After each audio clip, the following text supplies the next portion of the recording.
Rajagacharya, Astuta Rasata Sisimati Divine Grace, ISKCON Founder Acharya Jagat Guru A.C. Bhakti Vedanta Swami Srila Prabhupada Ki Jayam Vishnupat Paramahamsa Pari Rajagacharya, Astuta Rasata Sisimati Divine Grace, Bhakti Siddhanta Saraswati Thakur Prabhupada Ki Ananda Gauri Vaishnava Vrinda Ki Namacharya Srila Haridas Thakur Ki Friends go Shri Krishna Chaitanya Prabhu Nityananda Sri Advaita Gadadara Sri Vasadi Gaura Bhakta Vrinda Ki Shri Radha Krishna Gopal Gopinath Shyamakun Radha Kunda Giri Gauravan Ki Vrindavan Dham Ki Jai, Mathura Dham Ki Jai, Navadvip Mayapur Dham Ki Jai, Jagannath Puri Dham Ki Jai, Jamuna Mai Ki Jai, Ganges Mai Ki Jai, Tulasi Devi Ki Jai, Bhakti Devi Ki Jai, Samaveta Bhaktivinoda Ki Jai, Nitai Gaura Premanande. All glories assembled devotees, all glories assembled devotees. All glories assembled devotees, all glories to Shri Guru and Shri Gauranga.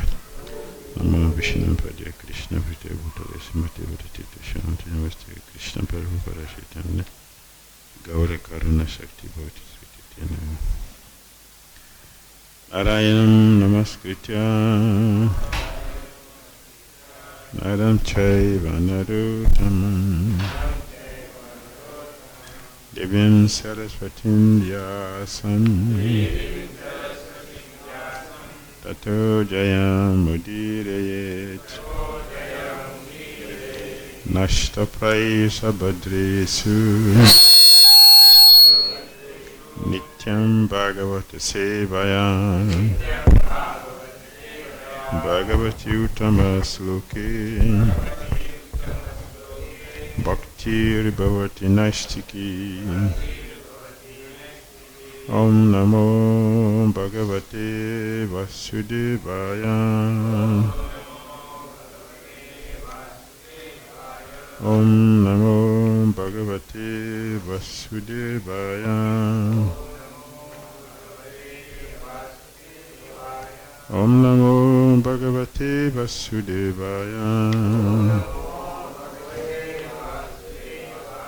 Om Jnana Timirandasya Jnanandjana Salakaya Chakshulunmilitam Jena Tasmai Sri Gurave Namaha Sri Chaitanya Manobhishtam Sapitam Jena Bhutale Swayam Rupa Kadamahyam Tadati Swapadantikam Bandeham Sri Gurun Sri Yuttapada Kamala Sri Gurun Vaishnavamscha Sri Rupam Sagrajatam Sahagana Raghunathan Vitam Tam Sajivam Sadhuitam Savadutam Parijana Sahitam Krishna Chaitanya Devam Shri Radha Krishna Padan Sahagana Lalita Sri Visakan Vitansya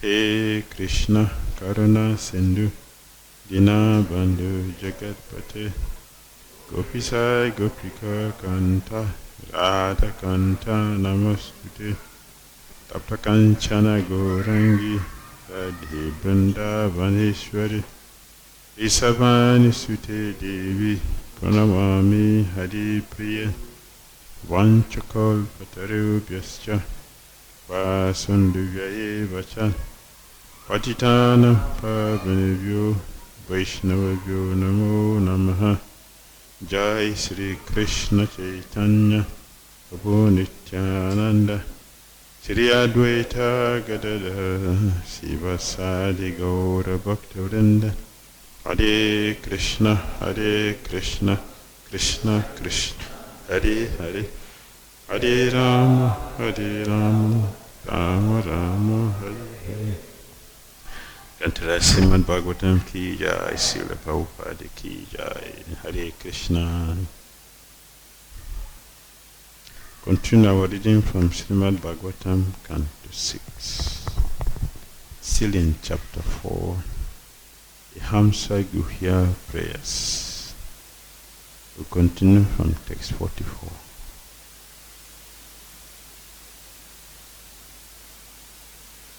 My dear Prajapati Daksha, you have performed extreme austerities for the welfare and growth of the world. My desire also is that everyone within this world be happy. I am therefore very pleased with you because you are endeavoring to fulfill the desire for the welfare of the entire world.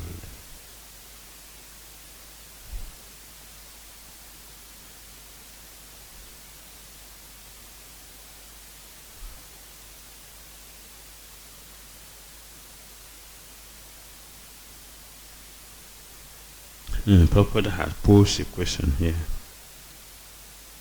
Why does the creation take place in such a way that the living entities are put into conditioned life to suffer the threefold miseries imposed upon them by the material nature? Here the Lord says to Daksha, you desire to benefit all living entities, and that is also my desire. The living entities who come in contact with the material world are meant to be corrected. All the living entities within this material world have revolted against the service of the Lord, and therefore they remain within this material world as ever conditioned, nitya baddha, taken birth again and again. It is a chance, of course, of their being liberated, but nevertheless, the conditioned souls not taking advantage of this opportunity continue in a life of sense enjoyment.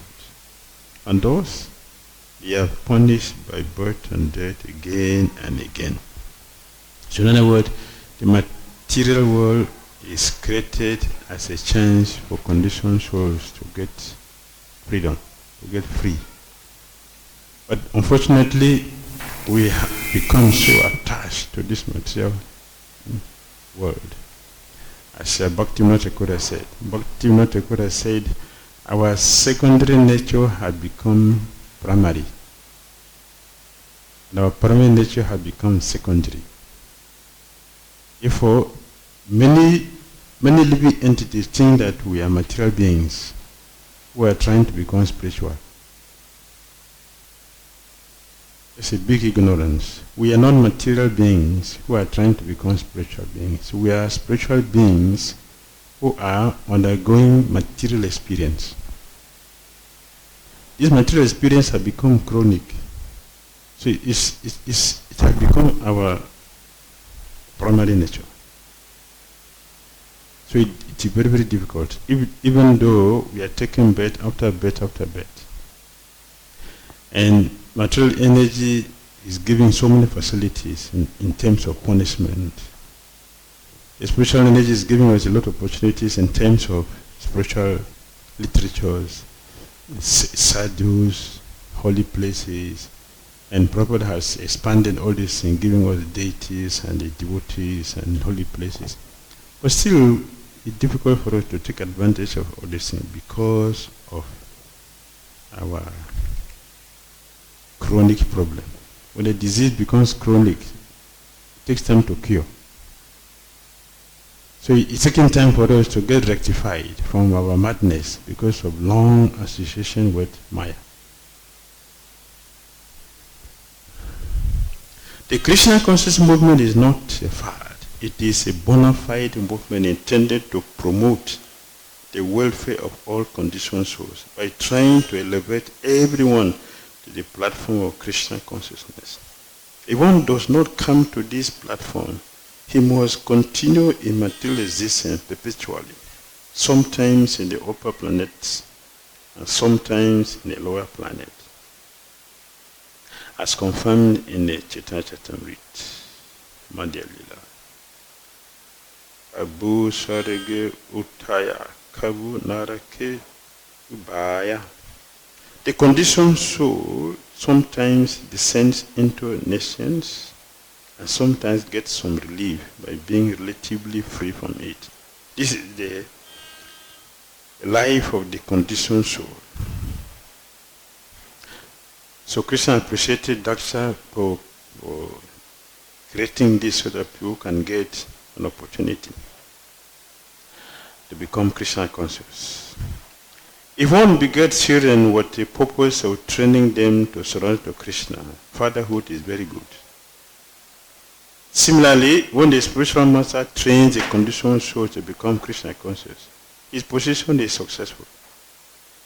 If one gives a conditioned soul a chance to become Krishna conscious, all his activities are approved by the Supreme Personality of Godhead, who is extremely pleased, as stated here, to him.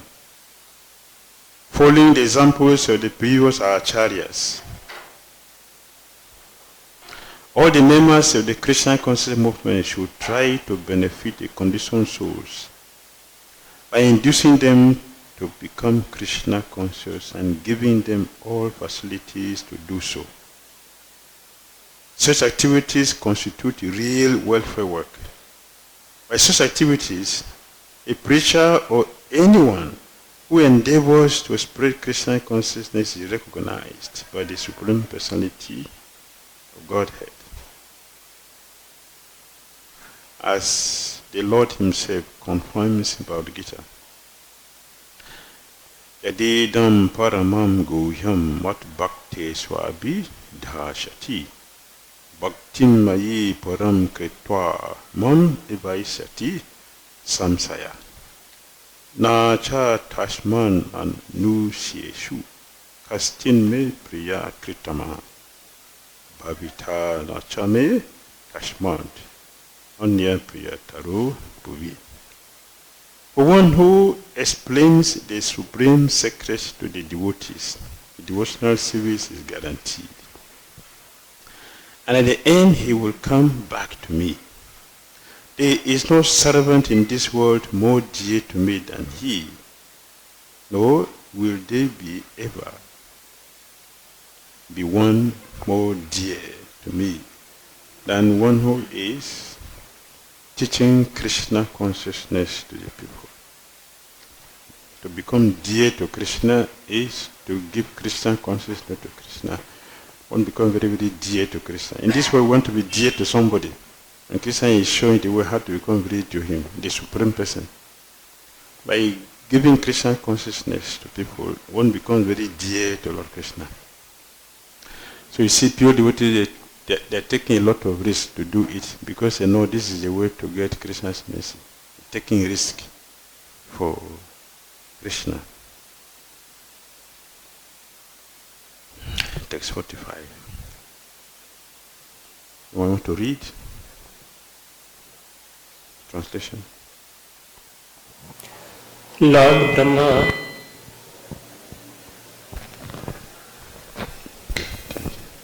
Please. Lord Brahma, Lord Shiva, the Manus, all the other demigods in the higher planetary systems, and you Prajapatis who are increasing the population are working for the benefit of all living entities.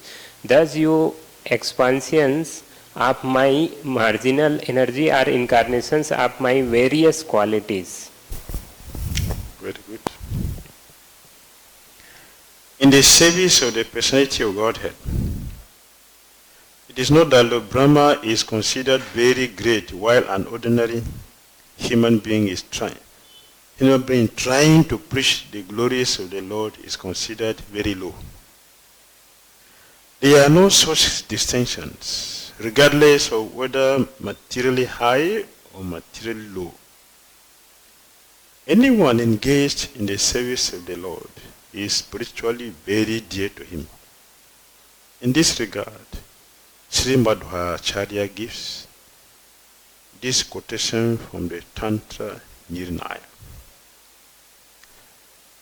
From Lord Brahma down, all the living entities engaged in the service of the Lord are extraordinary and are called Vibhuti, as the Lord says in Bhagavad Gita. No that all beautiful, glorious, and mighty creations spring from birth, a spark of my splendor. A living entity especially endowed to act on behalf of the Lord is called Vibhuti, whereas the Vishnu Tattva incarnation of the Lord, such as the Matsya Avatar, Keshavadrita, Mina Sarira, Jagadisa Hari, are called Vaibhava. 46. My dear Brahmana, austerity in the form of meditation is my heart.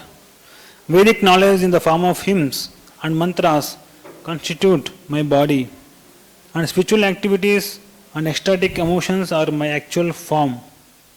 The ritualistic ceremonies and sacrifices, when properly conducted, are the various limbs of my body. The unseen good fortune proceeding from pious or spiritual activities constitutes my mind, and the demigods who execute my orders in various departments are my life and soul.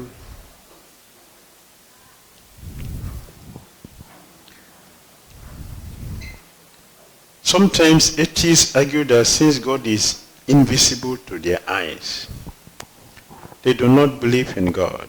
For them, the Supreme Lord is describing a method by which one can see God in his impersonal form. The intelligent person can see God in his personal form, as stated in the Shastras. But if one is very eager to see the Supreme Personality of God immediately, face to face, he can see the Supreme Lord through this description, which portrays the various internal and external parts of his body.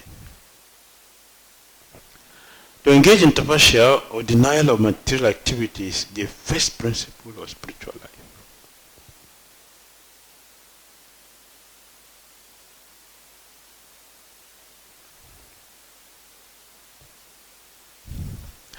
Then there are spiritual activities, such as the performance of Vedic ritualistic ceremonies, study of the Vedic knowledge, meditation upon the Supreme Personality of Godhead, and chanting of the Hare Krishna Maha Mantra. One should also respect the demigod and understand how they are situated, how they act, and how they manage the activities of the various departments of this material world.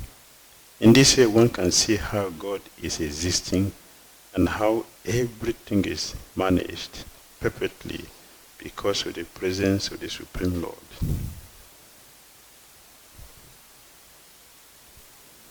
The first principle is tapasya, which means denial of material activities. That's the first principle of spiritual life, because it brings purification. We explained that yesterday. It brings purification to the heart. When all the coverings are removed, the heart becomes clear for all misgivings. And it becomes very easy. As the misgivings are getting out, Krishna is getting revealed gradually. You won't get all the dirty things removed. Krishna is coming gradually, until one is able to see him face to face. So even for common people who are not Krishna conscious, Krishna has shown us the way to see him. In Bhagavad Gita, Krishna said what? How to see him, chapter 7. I am the taste of water. No, Prabhupada said in the purport. Remember? Prabhupada said in the purport.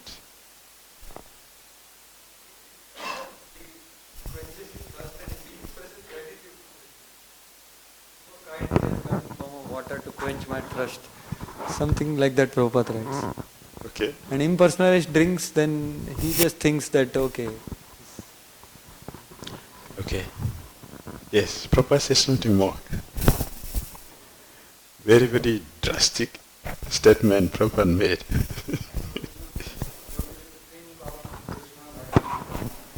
Why? Drinking what?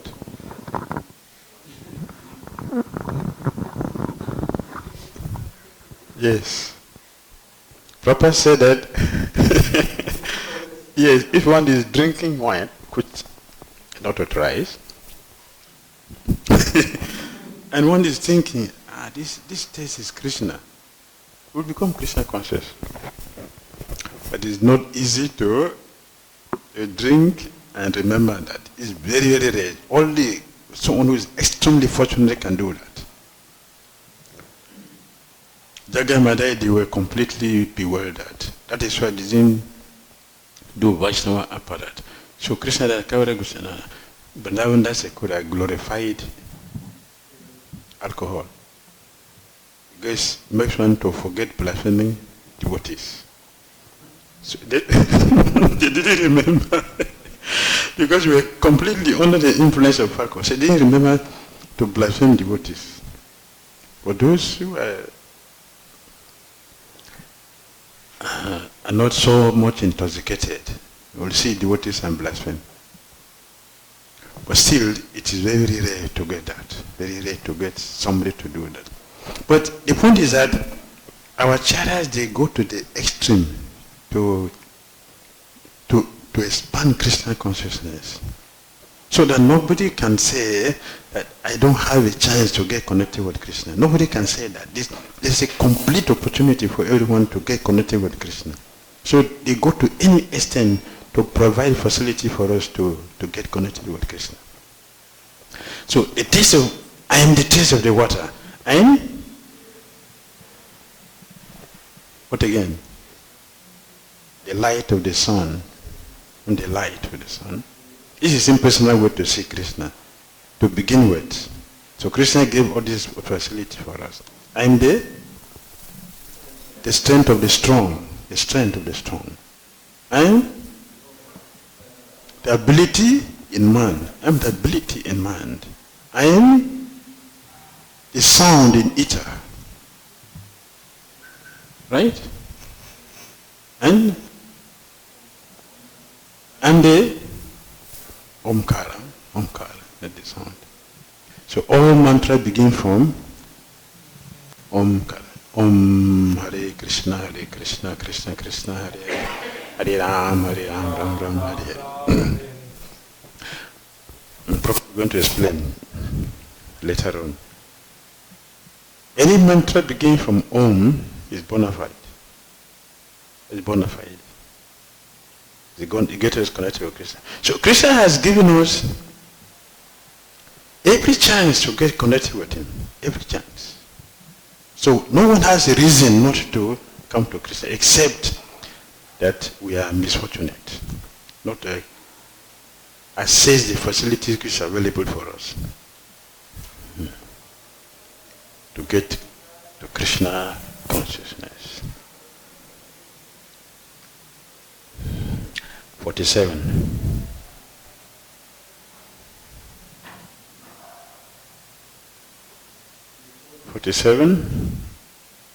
Before the creation of this cosmic manifestation, I alone existed with my specific spiritual potencies. Consciousness was then unmanifested, just as one's consciousness is unmanifested during the time of sleep. Very good. The word aham indicates a person, not void. It's a person. As explained in the Vedas, Nitya Nityanam Chetana Chetananam. The Lord is the supreme eternal among innumerable eternals, and the supreme living being among the innumerable living beings. The Lord is a person who also has impersonal futures, stated in Bhagavatam. Vadanti tat tattva vidhas. Tattvam jat jnanam advayam. Brahmeti paramanmeti bhagwan iti sabdyate. The ultimate cause, the supreme cause of creation is the supreme personality of Godhead, who can be understood only by bhakti. He cannot be understood by speculative philosophical research or by meditation, since all such processes came into existence after the material creation. The impersonal and localized conceptions of the Supreme Lord are more or less materially contaminated. The real spiritual process, therefore, is Bhakti Yoga. Why Bhakti Yoga? What is so important in Bhakti? What makes Bhakti superior to other processes? What makes Bhakti process superior to other processes? There are different processes of self-realization. Why the part of Bhakti is superior to others? What makes it so special?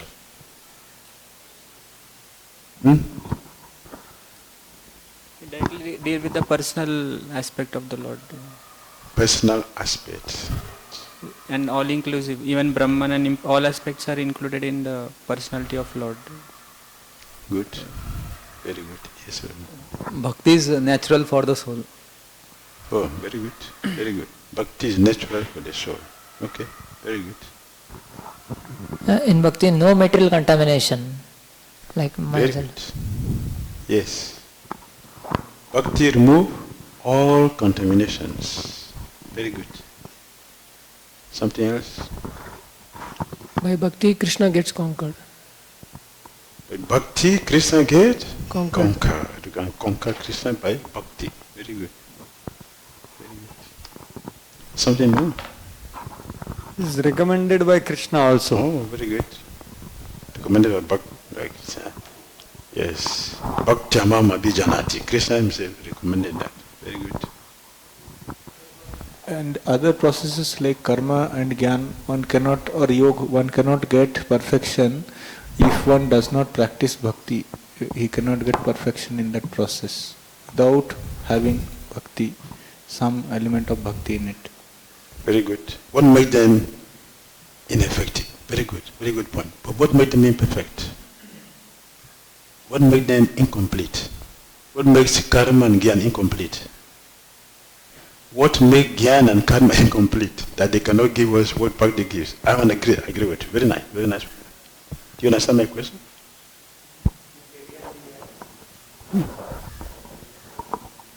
What makes karma Material and jnana? desire. Material desire. Very good. Very good. Selfishness is there in karma and jnana. Selfishness is there. Very good. Other processes depend upon our own endeavor or our own capabilities. Yes. Bhakti is dependent on Lord's mercy. Yes. Bhakti will develop love for God. Pure love is developed by bhakti because it does not have selfishness in between. It is about the Lord. Karma is about me. Jnana is about me. Bhakti is about Krishna, not me. Therefore, it has the potency to completely remove the seed of sin or selfishness. Other processes are not effective. They don't have the potency to do that. Jnana process is very, very dry. Very dry. Somehow we told Murari Gupta, give up karma and jnana because they make the heart very dull. But bhakti make the heart very sharp. It has the potency to purify. So the process of karma is not powerful enough to give us prema, Krishna. The same with jnana. It cannot give us prema because they don't have the potency. But bhakti is a dealing with it's a relationship dealing with the supreme personality of Godhead in love. So bhakti gives the purification that Krishna will be revealed, he will come out. And Prabhu said, then you capture Krishna by bhakti. Therefore, it is superior to other processes. Krishna is confirming. Only by devotional service can I be understood. Before the creation, the Lord existed as a person, as indicated here by the word Aham. When Prajapati Daksha saw him as a person who was beautifully dressed and ornamented, he actually experienced the meaning of this word Aham through devotional service. Daksha saw him as a person. He didn't see light. He didn't see void. How many of us will sit here? How many of us will continue to sit here if we are hearing the voice and not seeing the person? Who will sit here? Just don't worry, just sit down. Just sit down. Let's talk about Bhagavatam. But who is speaking? Don't worry about who is speaking, just hear. Are you not hearing me? That's enough. Who will sit here? Maybe it's a ghost. But the form has influence in the mind, in the consciousness. And with the form, there is activities. And activity means what? Enjoyment. There's pleasure, activities. Even if it is material, there's some pleasure for senses. And beyond that, the spiritual activities give the real pleasure to the soul. So Krishna is always a person and we are always persons. Together with Lord Krishna. Since the Supreme Personality of Godhead is a supreme consciousness, it is stated herein that some jnana matram, the original consciousness, Krishna consciousness, was unmanifested before the creation.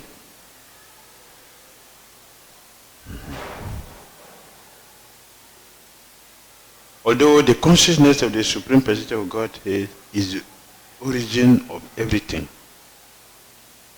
The Lord says in Bhagavad Gita, never was there a time when I did not exist, nor you, nor all these kings, nor in the future shall any of us cease to be. Thus the Lord's vision, the Lord's person is the absolute truth in the past, present, and future. An unintelligent person may think that the opulence of the Supreme Lord is non-existent after the annihilation. But that is not a fact. Krishna does not have existence and non-existence. It is always existing. Sometimes it is manifest, sometimes it not manifest. It is always manifest, always manifest. To us, sometimes we see and sometimes we don't see. So it is manifest and unmanifest, seen or not seen. It is our own situation, not the Lord, because the Lord exists all the time. All the time. Not sometimes, exists all the time. So also the living entities exist all the times.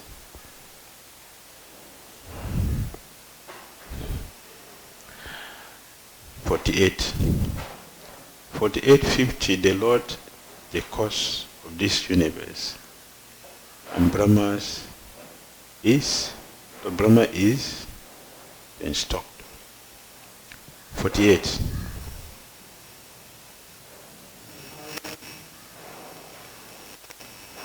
I am the reservoir of unlimited potency, and therefore I am known as unlimited or all-pervading. From my material energy, the cosmic manifestations appeared within me, and in this universe manifestations appeared the chief being, Lord Brahma, who is your source and is not born of a material mother. The Brahma is called, what is Brahma is called? Swayambhu means what? Means what? Swayambhu means?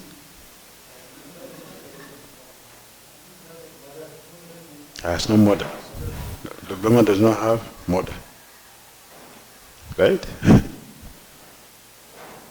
Is it true he has no mother? Brahma has no mother? Who is his mother? No. Vishnu. Vishnu is his Vishnu is his mother. Yes. In Bhagavad Lokesh says, I'm the father and the mother. Yes, and both the father and the mother. How did he show that? How did Krishna prove his mother and father? We agree, his father. But how did he show that he is the mother for all of us? Very good, very good. The mother maintains. What else?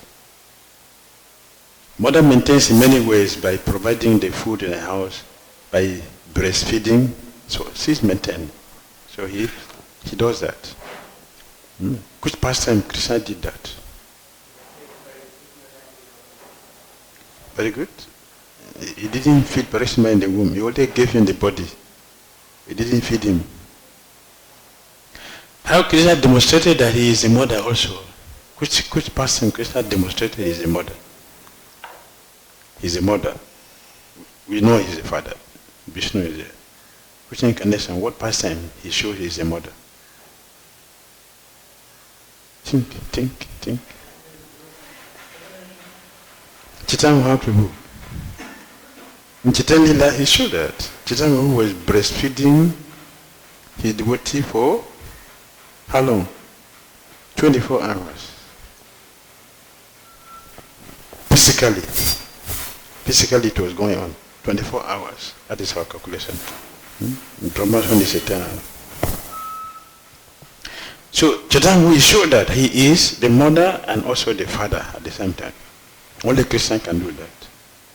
So how can one say that he's not a person? Can we dream by voidism? We can dream without having a form? Can we eat without having a form?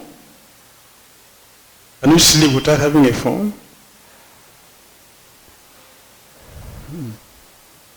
Only with form we can do that. So Krishna is a person, not just a person. He is a supreme person. And Srila Jiva Goswami said he is Ishvara. He is Ishvara means he is controlling everything all the times, not sometimes, all the times. That is Krishna. Yes.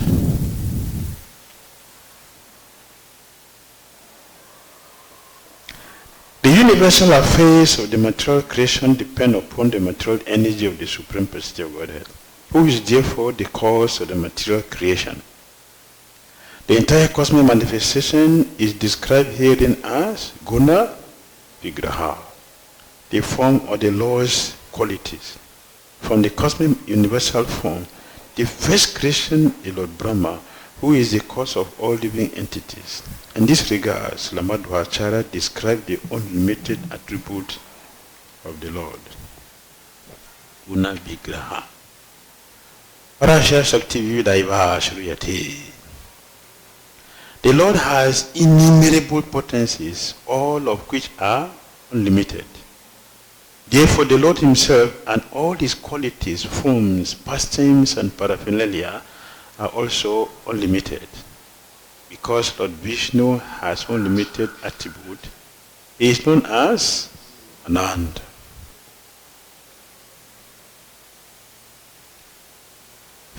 49 and 50.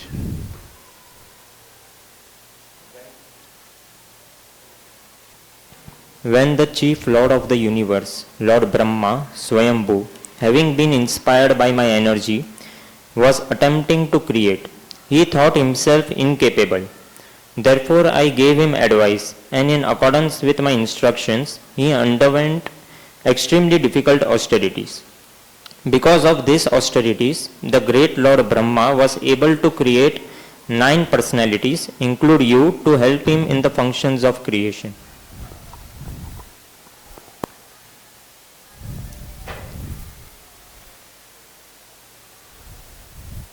Lord Brahma thought himself incapable. How did he become capable? austerity. Prabhupada said, nothing is possible without austerity. Nothing is possible without austerity. Everything becomes possible by austerity. It could be whatever, small or great, not as the Brahma's type of austerity. His austerity is very great. We have our own austerity. What is our own austerity? Which is our own? Very simple one. Lazy one, for lazy people. Austerity for lazy people.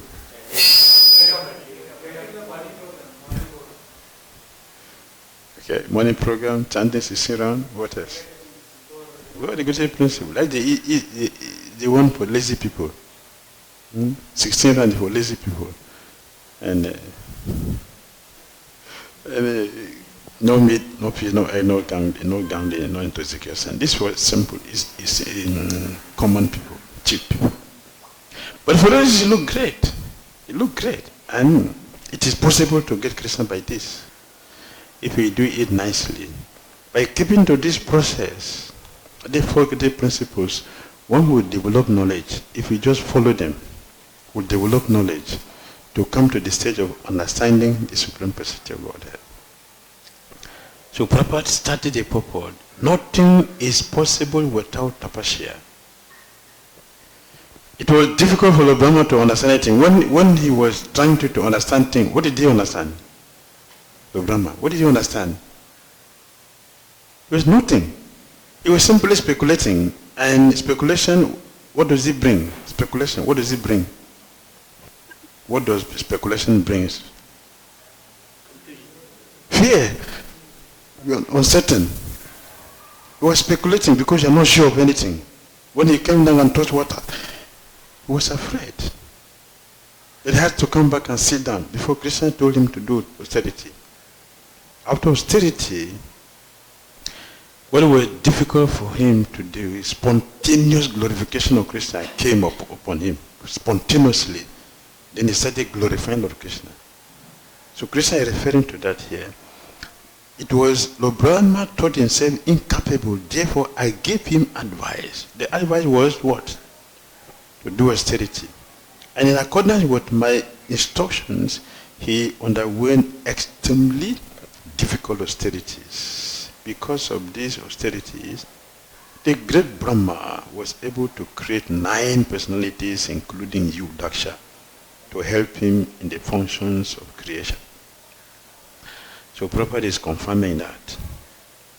Nothing is possible without austerity, tapasya. Lord Brahma, however, was empowered to create this entire universe because of his austerities.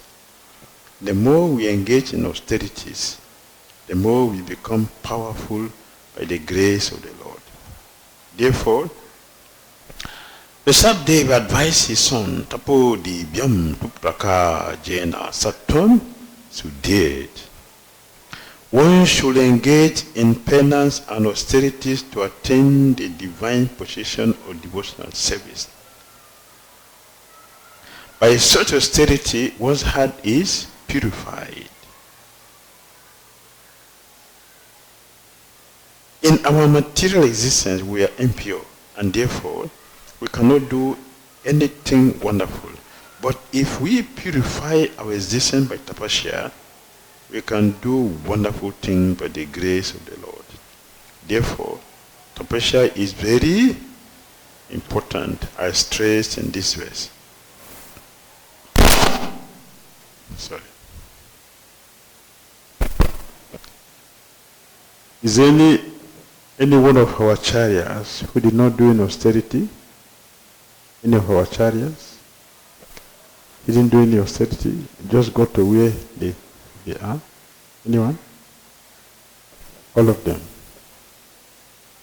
All of them. Prabhupada fainted here in India. He fainted how many times? 2 times. New Delhi and Bombay. Prabhupada fainted. Fainted from what? Overeating? The sun, he was in the sun. He was in the sun. Not for money, for Krishna consciousness. For Krishna consciousness. And in the sea, austerity, seasickness, you almost leave the body. So he said, he prayed to Krishna, Krishna, please, if he passed this day, I would surely give out the body. And Krishna didn't bring it again. So, all of them, they did austerity to purify the heart. And they prayed the Lord. They prayed all their chariots. The Swami had to appear to Prabhupada to tell him that with him he can go. Advaita Acharya. He went to Sandipur to go and beg Advaita Acharya for his duty. They did all this. So he said, therefore tapasya is very important. I stress in this verse. Very important. Yesterday we mentioned the only person who did not do austerity before assuming position is who? King Bena. And what happened to him? He died. He failed and he died. There's no purification. There's no purification. All right. 51. My dear son Daksha, Prajapati Panchajana has a daughter named Asikni, whom I offer to you so that you may accept her as your wife. Yes, thank you. Yes, well.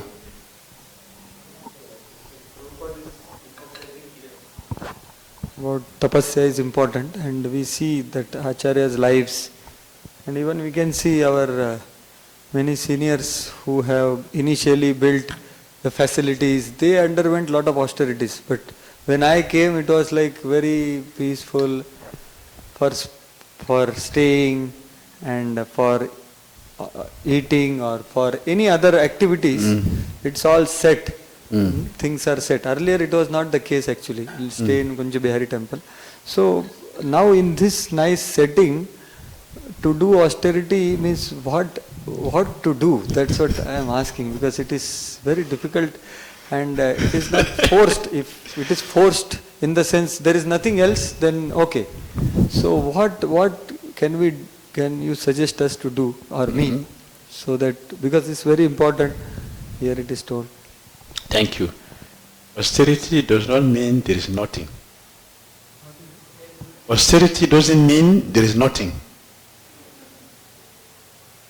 Austerity is different from starvation.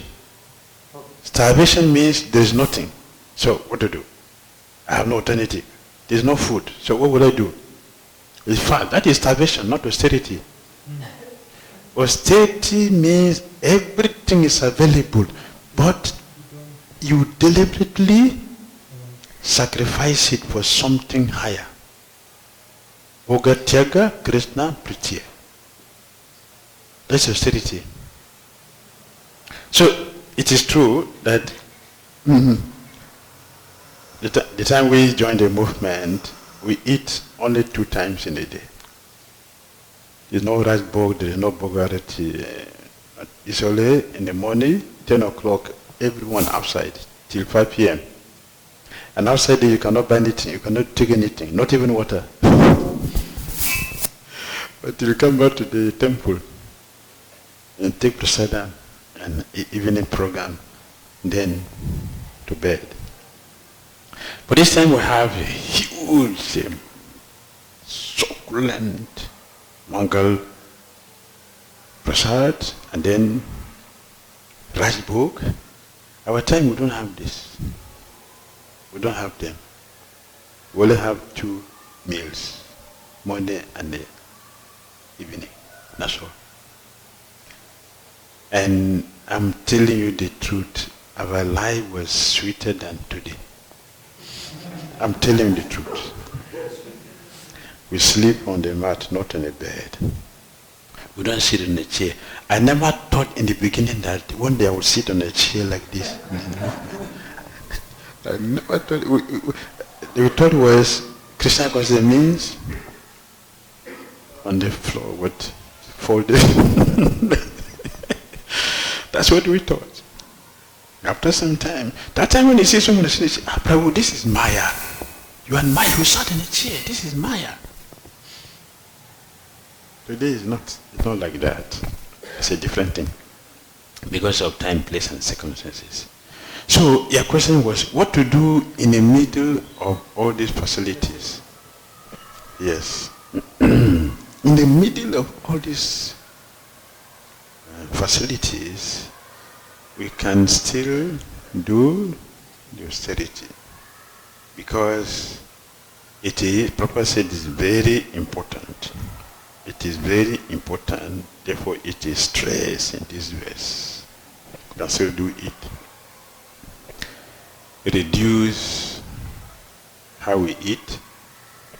You know, the bigger temptation we have is, oh Prabhu, today is Janmasami. Hono Prasad.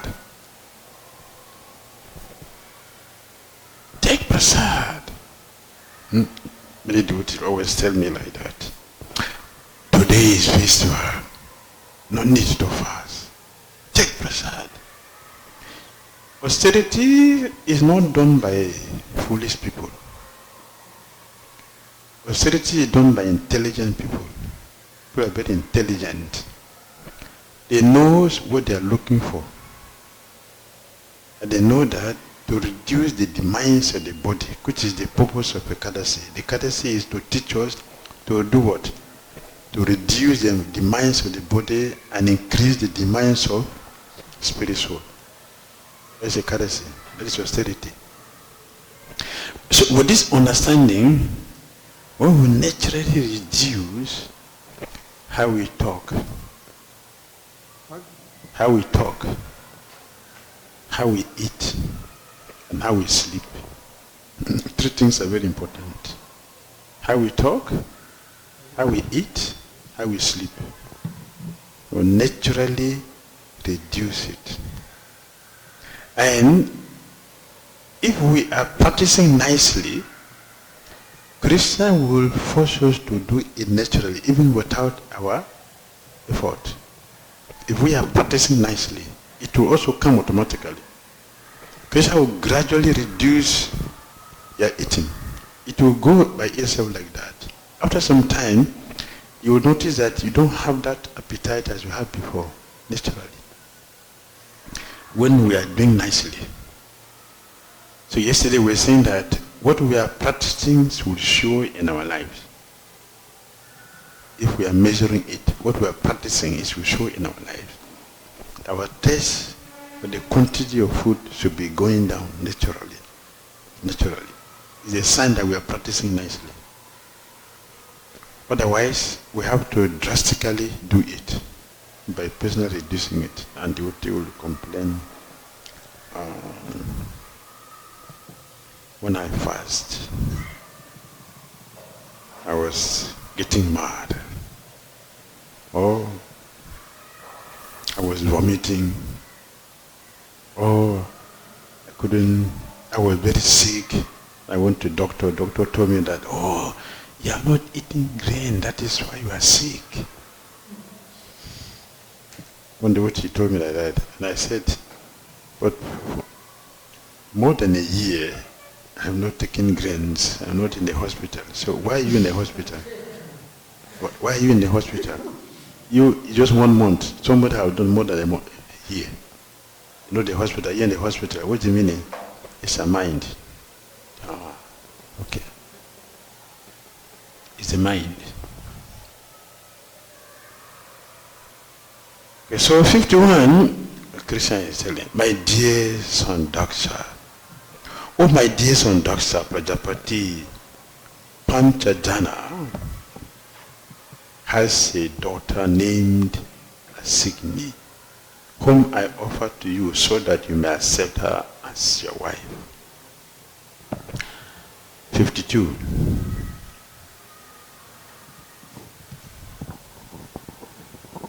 Now unite in sexual life as man and woman, and in this way, by sexual intercourse, you will be able to beget hundreds of children in the womb of this girl to increase the population. Very nice.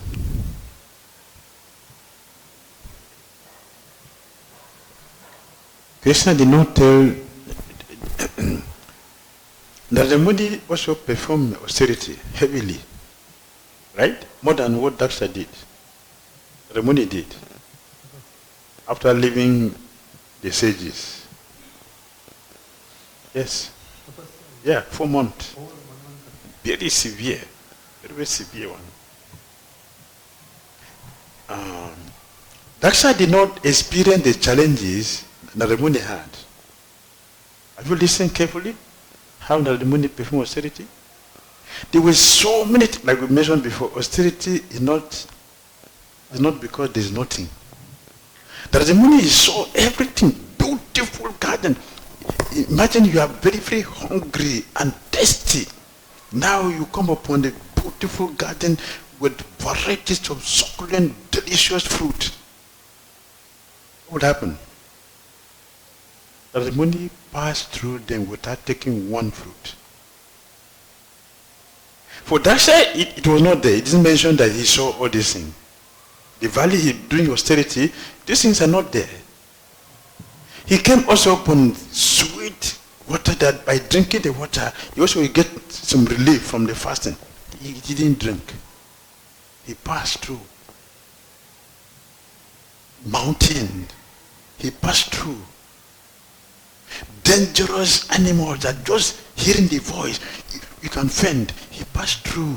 He passed through all this and selected a tree to sit under. That tree has a support for anyone who sits under it. It will facilitate their meditation. That is why they sit under the tree. They don't just sit under a tree. They will search with that kind of tree that will facilitate the meditation. They will sit under the tree to do the meditation. And Narada Muni did that. He passed through all these serious situations to get Krishna. And after he got Krishna, Krishna told him, my dear boy, you will see me. You will not see me in this lifetime. Krishna didn't tell Daksha like this. This lifetime you will not see me. Is that encouragement? It's an encouragement with all these difficulties he faced through. Now he's seeing Krishna face to face. He said, oh, this lifetime you will not see me. We'll see next life. Shuna Chakravarti Thakur said, Narada Muni asked, my Lord, why not? Why? Why only once? Why not all the time? Krishna said, you still have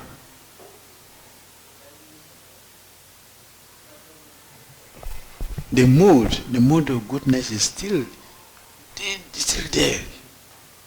That is significant thing. You have to take this lifetime to get it over. So next life we'll see. This is not an encouragement, but for pure devotees, an encouragement. He accepted and want to. Daksha did not face this thing. But Narada Muni passed through. And Krishna didn't give him this instruction. Now he unites in sexual life as a man and a woman.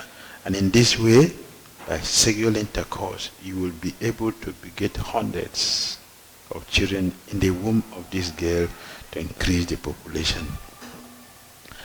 The Lord says in Bhagavad Gita 7:11, Dharma viruddho bhutishu kamosmi. I am sex that is not contrary to religious principles. Sexual intercourse ordained by the Supreme Personality of Godhead is dharma, a religious principle, but it is not intended for sense enjoyment. Indulgence in sense enjoyment through sexual intercourse is not allowed by Vedic principles. One may follow the natural tendencies for sex life only to beget children. Therefore the Lord told Daksha in this verse, this girl is offered to you only for sex life to beget children, not for any other purpose. She is very fertile, and therefore you will be able to have as many children as you can beget. Srila Vishwanath Chakravarti Thakur remarks in this connection that Daksha was given the facility for unlimited sexual intercourse. In Daksha's previous life, he was also known as Daksha, but in the course of performing sacrifices, he offended Lord Shiva, and thus his head was replaced with that of a goat. Then Daksha gave up his life because of his degraded condition. But because he maintained the same unlimited sexual desires, he underwent austerities to which he satisfied the Supreme Lord, who then gave him unlimited potency for sexual intercourse.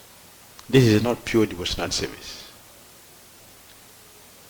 It is his own selfish interest. Krishna is facilitating that. This is his own selfish interest. It's not pure devotional service. It should be noted that although such a facility for sexual intercourse is achieved by the grace of the Supreme Personality of Godhead, this facility is not offered to advanced devotees like Narada Muni, which is mentioned, who are free from the material desires. In this connection, it may be noted that if the American boys and girls engaged in the Krishna consciousness movement want to advance in Krishna consciousness to achieve the supreme benefit of loving service to the Lord, they should refrain from indulging in this facility for sex life. Therefore, we advise that one should at least refrain from illicit sex. Even if there are opportunities for sex life, one should voluntarily accept the limitation of having sex only for progeny, not for any other purpose. This is austerity. Not because the facility is not there. Because one is looking for something superior. Therefore, we are ready to give up lesser facilities that will not help us. The purpose is that if one wants to return home back to Godhead, one should voluntarily refrain from sex life. Sex should be accepted only as much as needed, not unlimitedly. Daksha was open to such offenses. And therefore, strictly speaking, he was not actually favored by the Supreme Lord. One should not seek the favor of the Lord for unlimited potency in sex life. You should ask the Lord for blessings to go back home, back to Godhead. When Chaitanya Mahaprabhu met with that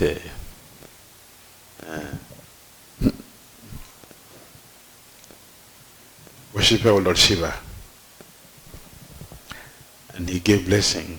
I bless you with this young, fresh, beautiful body. You have also a beautiful girl, and you have a strong to enjoy sex with her. This is not a blessing of a Goswami. This is not a blessing. This is punishment. Huh? So what will you do with this young body if you don't enjoy? Some will say, this is not a blessing of a Goswami. You are not a Goswami. In other words, you are not a Goswami. A Goswami cannot bless someone like this. A Goswami should bless you that you have pure love for Godhead and you don't have attachment to sense gratification. That is a blessing. Anything else is punishment. So, the blessing of Lord Krishna for Daksha here is punishment, not a blessing. It is punishment because he has strong desire for sense gratification and it's offensive.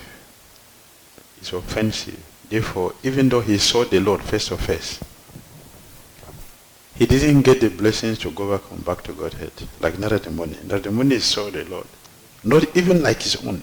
For Narada it was a moment. For Daksha, he saw him for a long time. The Lord waited for him for a long time, spoke to him, gave him all these blessings before leaving. Narada was just a short time, and he got everything that he needed. and is now a celebrated devotee that everyone likes Narada Muni. So special his soul. He is a person who can associate with anybody without difficulty. Even demons, they like Narada Muni. That's the only person demons like. So special that demons like him. Even demons don't like Krishna, but they like Narada Muni because of his special qualities. So we do the same austerity, we get all his blessings to become successful in our Krishna consciousness. Okay, so you can take break for guys time. Break, 15 minutes break.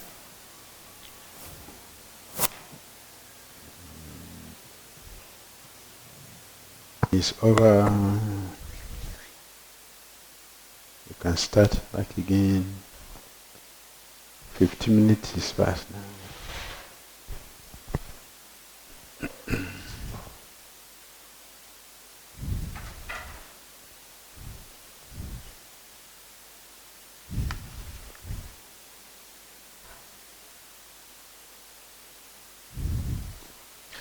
Okay, let's continue from text 53. After you give birth to many hundreds and thousands of children, they will also be captivated by my illusory energy and will engage like you in sexual intercourse. But because of my mercy to you and them, they will also be able to give me presentations in devotion. Sisugadeva Goswami continued, after the creator of the entire universe, the Supreme Personality of Godhead, Hari, has spoken in this way in the presence of Prajapati Daksha, he immediately disappeared as if he were an object experienced in a dream. Yes.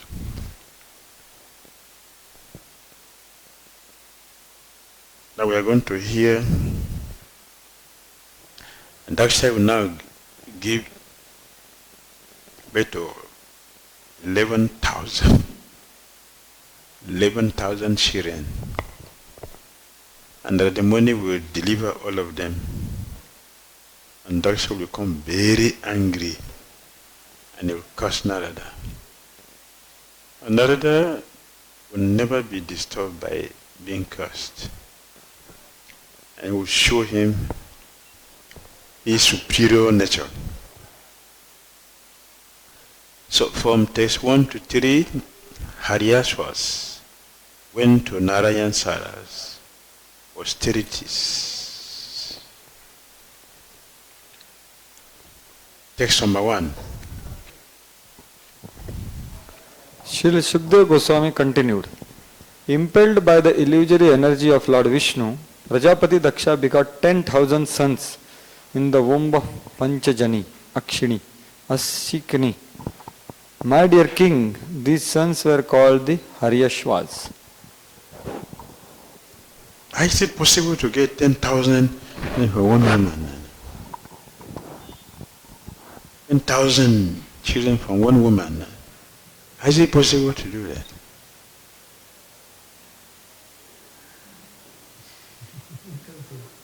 that? Inconceivable. Inconceivable. 10,000. From our experience, a woman giving birth to a child is so much trouble. A lot of trouble. Now 10,000 from one woman. And this is the first one. The second one, we're going to also get 1,000 more. Making 11,000. How is it possible?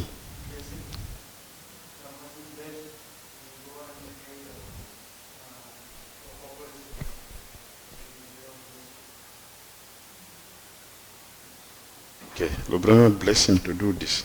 Okay, so the woman was giving birth one, for 10,000? For 10,000 years. How was he doing it?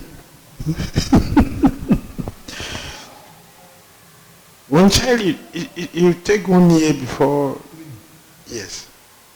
So, how is he doing it?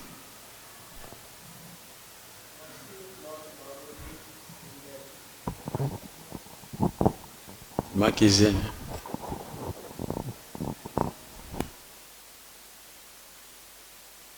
Since Lord only gave that blessing to, and Lord only gave that girl to offer to Daksha by mercy of Lord, it can be possible. This is what I think. So. Okay. Thank you. Thank you. Maruta, when Indra cut inside the stomach of what is called Diti, they become 49. Maybe the same. Okay. In that way. So 31 in many times. Yeah. They became 10,000.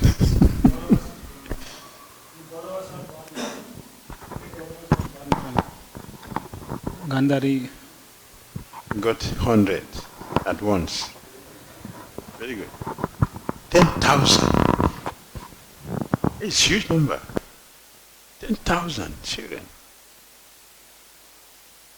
Okay, let's look at it. The first thing is that we are looking at it this way because of our time, not their time. Their time is different. Even our time, pigs, how many they get at once? How many pigs? 12. 12. So animals are doing that. 12 at a time. Pigs can get that at a time. 12. 24. This time. What about that time, their own time, when they have mystic power and everything is not done physically as we see, it is done by the mind. So it's not possible, it's not difficult for them to do that. Not difficult. They can do it from the mind. Their mind can accept it. So it is, we shouldn't look at it at our own time. We should look at it at their time and their own quality. They have the quality, the ability to do that. Since animal can do 24, why is it difficult for them to do 10,000? They're human beings, and also with the blessings from the Lord, it's possible for them to do that. It is not 1, 1, 1, 1. It's at a time. Go 10,000 at a time. So it's possible to do that. After all, the ceremony can pluck from a tree. So it's possible for them to do this. So it's not a surprise. So the 10,000 children of Daksha are called, what's their name? Haryashvas. Text 2.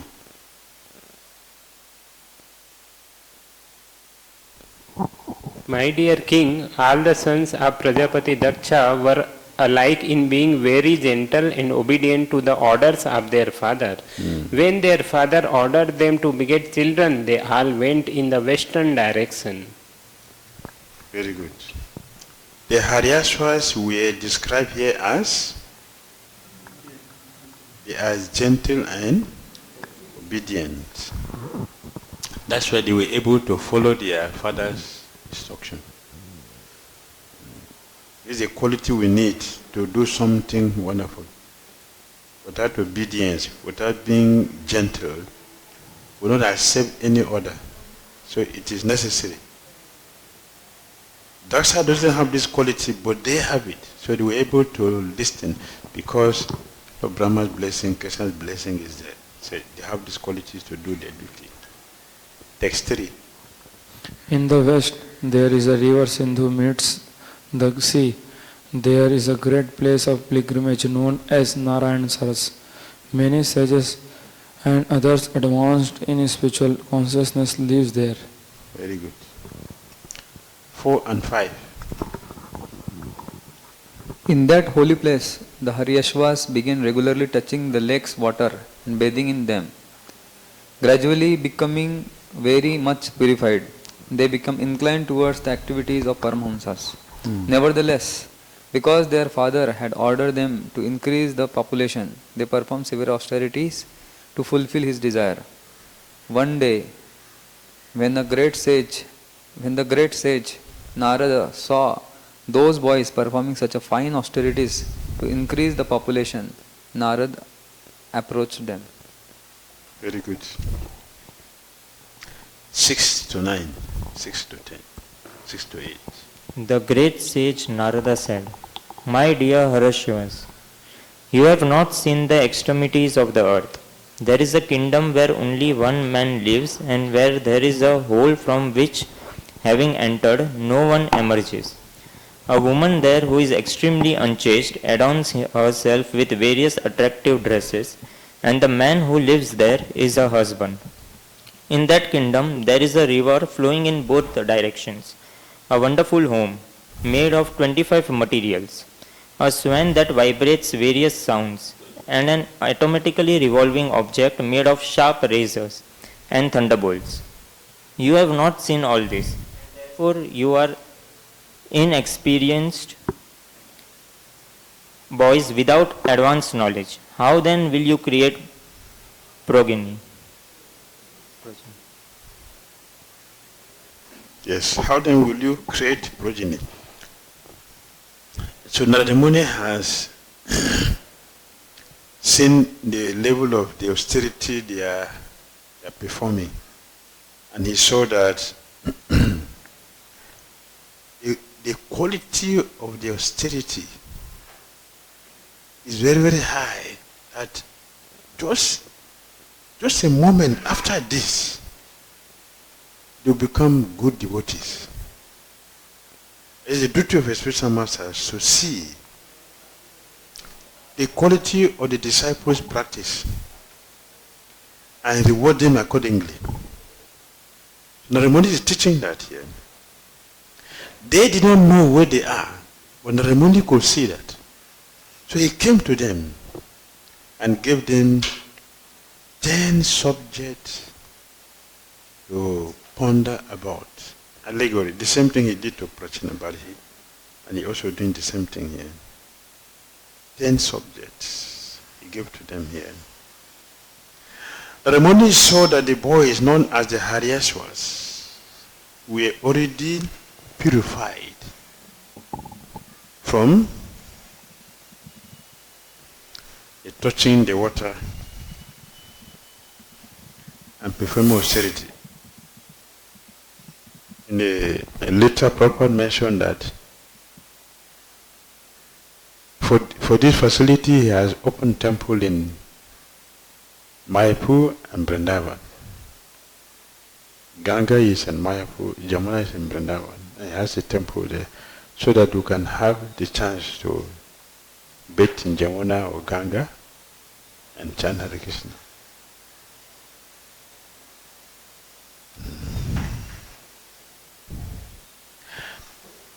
The Ramuni saw that the Haryasis were already purified because of living in that holy place and were practically ready for liberation.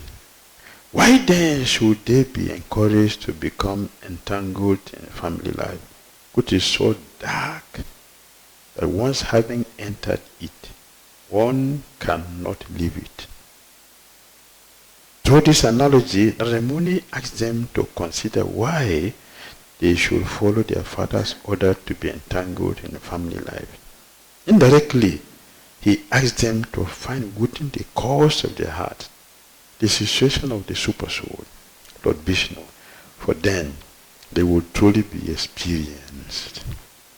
In other words, one who is too involved in a material environment and does not look within the core of his heart is increasingly entangled in illusory energy. Narada Muni's purpose was to get the sons of Prajapati, Daksha, Devat, to divert their attention towards spiritual realization instead of involving themselves in the ordinary but complicated affairs of propagation. This is the Narada Muni's mercy. His mercy is unlimited. Narada Muni's glance is so auspicious that whomever he glances upon must certainly become a devotee. Anyone Narada Muni glance upon must surely become a devotee. That is his potency. And he transferred that energy to his disciples. So the Sattam Goswami said, anyone who touches Prahlad, hears Prahlad, and sees Prahlad, a disciple of Narada Muni, a person become purified, become a devotee. To see Prahlad, to touch Prahlad, to hear Prahlad, you must certainly become a pure devotee. It's from Narada Muni. Because his glance makes you one, whomever he glances upon must become a devotee. Only one person. For this person,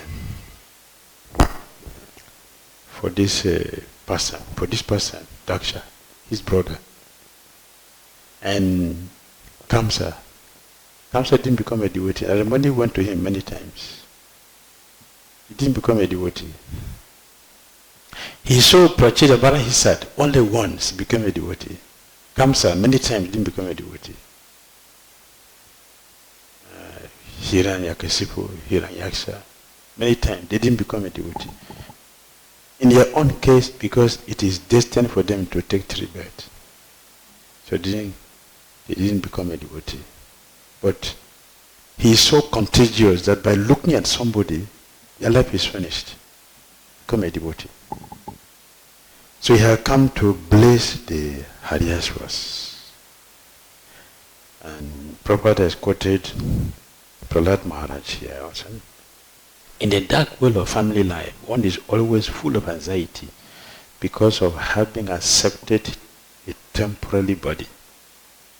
If one wants to free himself from this anxiety, one should immediately leave family life and take shelter of the Supreme Personality of Godhead in Vrindavan.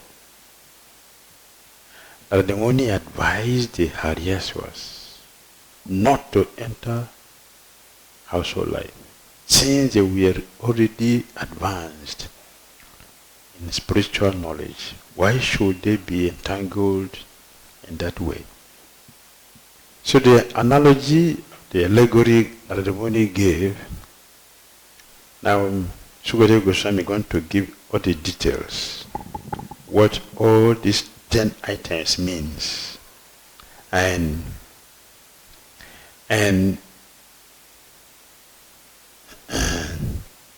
in reading, in studying the scriptures, there are three things you should look at.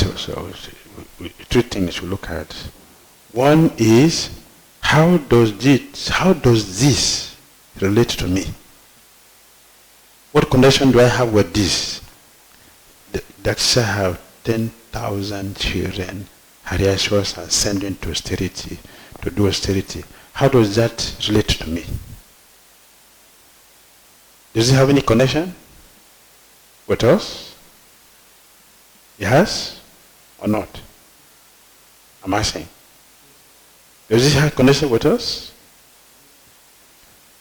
Are you not sure or you are sure it is? What is my connection with Daksha getting 10,000 children at once and sending them to go austerity? What's my connection with that?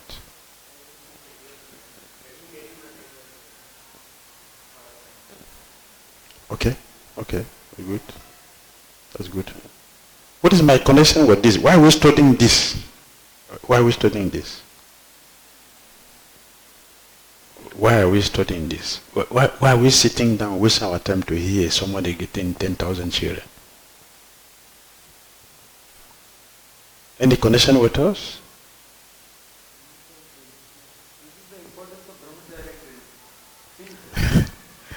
So he has the connection with us, right?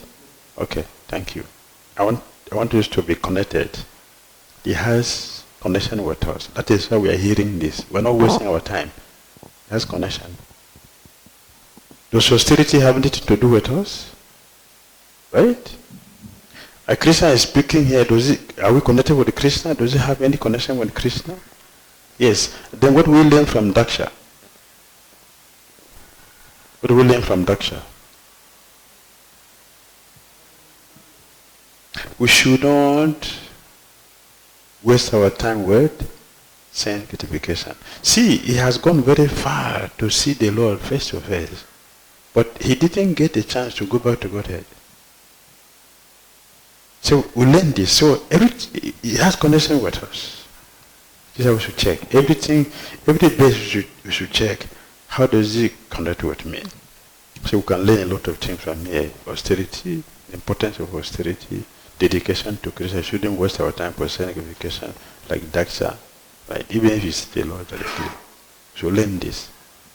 We should also learn what is the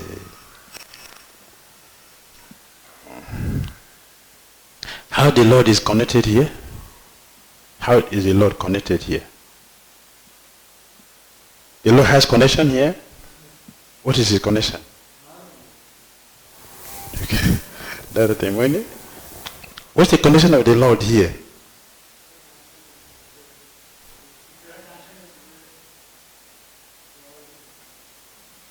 Use the mic. Use the mic. See, we have seen our connection. Now what is the connection of the Lord? Here Lord sanctioned his desire to propagate children or progeny.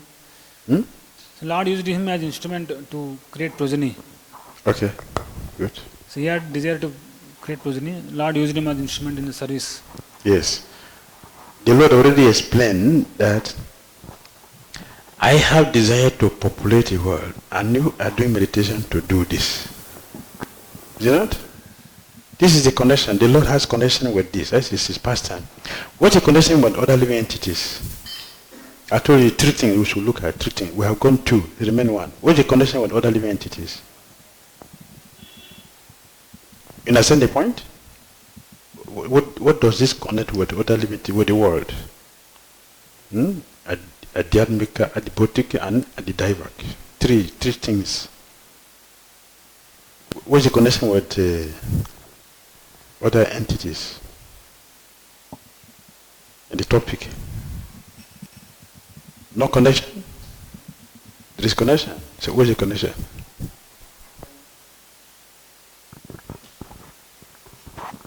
The father sent them to perform austerity. By austerity, the purification of existence will come, or they are setting examples for others to follow. Very good. That's very good. What else? Let us understand. So our philosophy is not be there and we are here. We should be connected. Very good. What else? Think. So remember, we have read something. In modern education system, there is very less emphasis on austerity, but here we see Daksha is such a great person. Is the in one way the king, and he is sending all his sons for austerity before they come and take this thing of the universe. Very good. Very good. Lord Krishna told the Brahma, no, we already read and I repeated it. I repeated it. And Krishna said, the Brahma saw himself incapable. Then he did austerity to get the strength to do his duty. We don't need our duty. We don't need strength to do our duty. We have mentioned many times that, quoted Prabhupada, nothing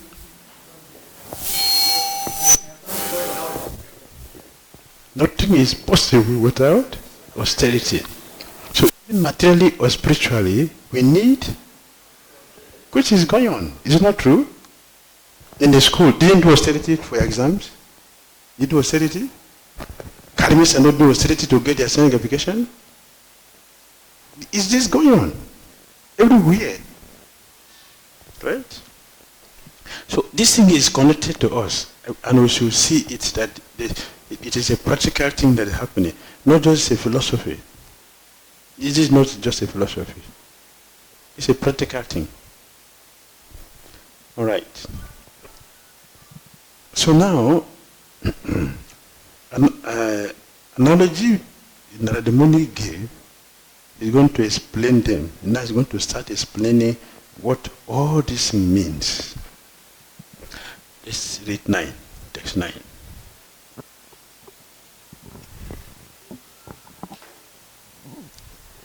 Alas, your father is omniscient, but you do not know his actual order. Without knowing the actual purpose of your father, how will you create progeny? Does it make sense to us? Does it make sense to us? Eh? Does it make sense? What Narada Muni is saying? Are you hearing me? Does it make sense to us what Narada Muni is saying here?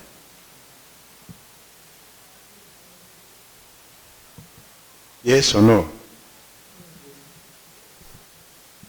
What Narada Muni is saying? Your father is omniscient, but you do not know his actual order. So how can we do something we don't know properly? Is it possible to do something you don't know perfectly? Anything we don't know, can we do it nicely? No. Only if you understand something that you can do it nicely. Otherwise, why do we have to go to learn something before start doing? We can start doing something without learning it. But because we cannot do it perfectly, we have to go and study it first. Then we can do it. So that the Muni has started his business. He has started his business. Your father sent you to come and do austerity, but do you understand what it means? Do you understand his mind? So, first of all, he has captured their mind. We ought to give them instruction. He captured their mind. This is intelligence on Narada Muni. Yes, he did not speak. They will say ice breaking. Right? Want to free the people's coldness so they can respond to what is going to be discussed. It is ice breaking.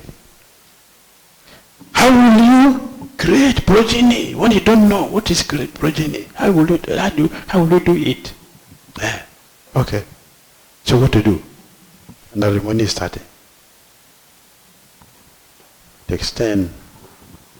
Text 10. Sri Sukadeva Goswami said, hearing these enigmatic words of Narada Muni, the Haryashvas considered them with their natural intelligence, without help from others. Hearing this enigmatic word of Narada, the Haryashvas considered them with their natural intelligence. Because Narada Muni broke their mind. Listen to me. Krishna also did the same thing with Gita. Touch the new. Okay. Okay. Let me listen to you. Now Narada Muni will start to teach them what he wanted to do. Now he will begin, which is from text 11. The Haryashvas understood the meaning of Narada's word as follows. The word Bhu, the earth, refers to the field of activities. The material body, which is a result of the living being's action, is his field of activities. And it gives him false designations. Since time immemorial, he has received various types of material bodies, which are the root of bondage to the material world. If one foolishly engage in temporary fruitive activities and does not look toward the cessations of this bondage, that will be the benefit of his action. Clear? Is it clear now? Field of activity, what do we see this in Bhagavad Gita? Field of activity. Is it discussed in Bhagavad Gita? Where? Chapter 13. Thank you. Field activity means what? This body, right? This body. So Narada Muni is explaining now. The material body, which is a result of the living entity's actions in his field of activities, and it gives him false designations. The material body. Since time immemorial, he has received various types of material bodies, which are the roots of bondage for the material world. If one foolishly engages in temporarily fruitive activities and does not look towards the cessation of this bondage, what will be the benefit of his actions?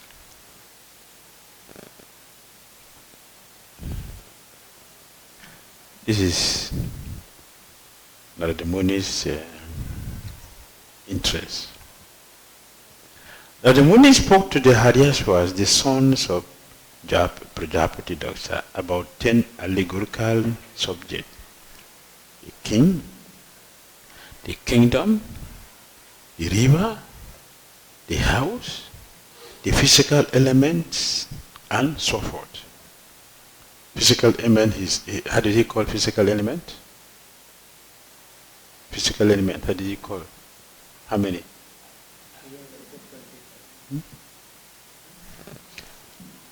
Yes. After considering this by themselves, the Haryashvas could understand that the living entity encaged in his body seeks happiness, but takes no interest in how to become free from this encagement, especially in the human form of body. One's duty is to act in such a way that he can release himself from this encagement. But without the instructions of Narada or his representative in the disciple succession, people blindly engage in bodily activities to enjoy Maya Sukha, flickering temporary happiness. They do not know how to become free from their material engagement. Isabdev therefore said that such activity is not at all good, since it engages the soul again and again in a body subjected to the threefold miseries of the material creation. Nunam paramata kursi bikarmaya dentria prutaya prinoti. That's Sadhumanya. This is Losabdev speaking. An intelligent person should not use this body for another material body. An intelligent person should use this body for spiritual body. Without this, the next verse is said, Aboda Jata. Abod means defeat. We have been defeated by material energy. If this our body, present body, which is said, an intelligent person shouldn't use this body for getting another material body. We should use this body to get a spiritual body. Without that is a failure. No intelligent person should use this body to get another material body. One is considered to be intelligent if this body is going to produce a spiritual body. One is considered intelligent, not because you have 10 degrees, 20 degrees, you have fame, you have wealth. That is not considered by our charity to be intelligent. It is foolishness. Abode Jata. Defeat. So Narada Muni is following that. He's doing that here. Our Krishna consciousness movement is especially meant for such enlightenment. We are trying to enlighten humanity so that people may come to the understanding that they should work hard in tapasya for self-realization and freedom from the continuous bondage of birth, death, old age, and disease in one body after another. Maya, however, is very strong. She is expert in putting impediments in the way of this understanding.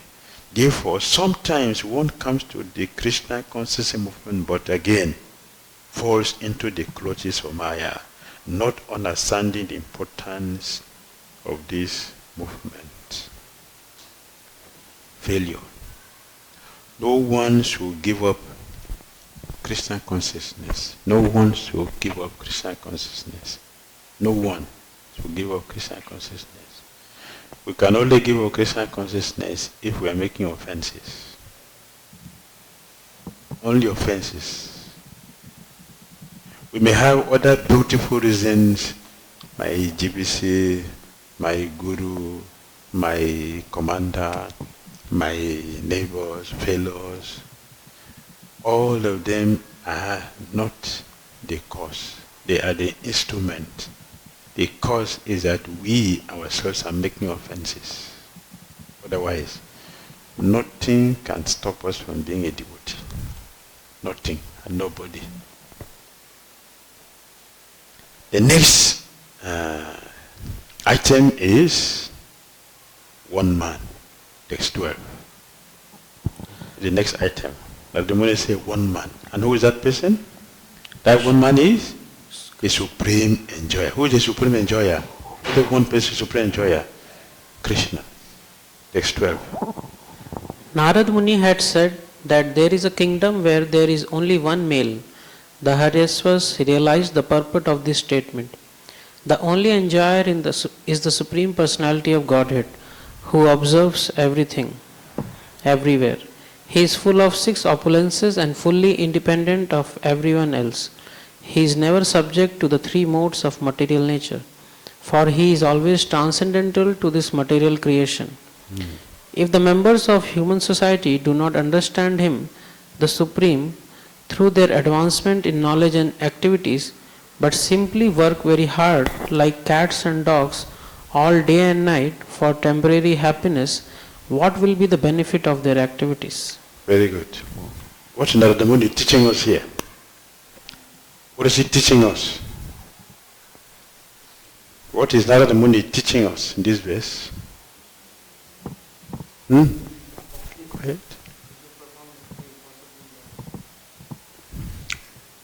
Okay, good.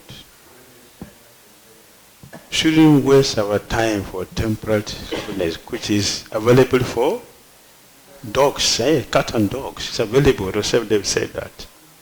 Right? Shouldn't waste our time here. We should look for the only one man supreme person of Godhead. That means you should look towards Tad Vishnu Paramam Padam. You should look towards that. That should be the goal. This is what the is teaching. Now the Muni had mentioned a kingdom where there is only one king with no competitor. That is Krishna. The complete spiritual world, and specifically the cosmic manifestation, has only one proprietor or enjoyer, the Supreme Personality of Godhead, who is beyond this material manifestation. We should look towards that. Right? The Supreme Personality of Godhead, Krishna, is not subjected to such changes of body, and one who thinks otherwise is considered a fool. The Ramani already described that our body is what? He already told that our body is what? Full of activities, full of miseries. Therefore, he's telling us that there is opposite. What is the opposite? Krishna, whose body is not full of miseries. Therefore, we should look for that. We should go for that. We should go for that one, not this one, not here. This is what the Muni is doing. All right? Next thing is text 13.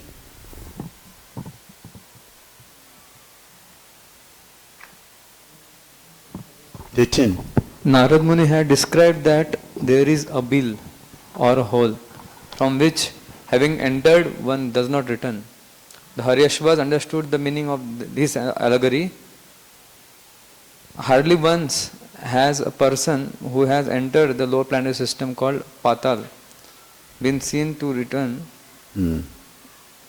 Similarly, if one enter to Vaikuntha Dham, Pratyag Dham, he does not return to this material world. If there is such a place from which, having gone, one does not return to the material, miserable material condition of life, what is the use of jumping like monkeys in the temporary material world and not seeing or understanding that place? What will be the profit? Yes. So the Ramani say we should not work hard to go to Pataloka. We shouldn't waste our time, work very hard to go to Pataloka. This is what is going on in the material world. When we look into the material world, what do we see? People are very busy working their ways to hell. No preparation for death. So the money is saying we shouldn't waste our time like this. We shouldn't waste our time. If one can properly understand Krishna, who has already been described as the Supreme King, he does not return here after giving up his material body. This fact has been described in this verse of Srimad Bhagavatam. Puman nai vaitijat katwa. He does not return to this material world, but returns home, back to Godhead, to live an eternally blissful life of knowledge. Why do people not care about this? What would be the benefit of taking birth again in this material world? Sometimes as a human being, sometimes a demigod, and sometimes as cat or dog. What is the benefit of wasting time in this way? That was one of the problems I was having before coming to Christian consciousness. I was daily thinking, where people are going after death, where are they going? I don't see them coming back. So where are they going? What is that place that they are going? This tormented me for years. I was always thinking like this. Even sometimes I don't sleep in the night. Thinking, where are they going? There is no answer. I searched through Bible. I searched Bible extensively. No answer. So I gave up Christianity. That's why I left Christianity. And I started searching other ways, what's alternative to this. And a friend introduced me to one mystic. And I started reading his books. I got something, I got little thing from there. Above the Christianity which I was practicing, I got something. It gave me some hope. I said, okay. But it didn't satisfy me also. I saw some faults also in his own teachings. I left and I entered to yoga.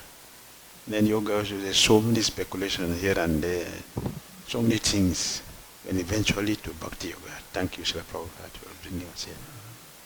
I got answer to all my sleepless night thinking where people are going after death. I got the answer. But Ramoni is teaching. So,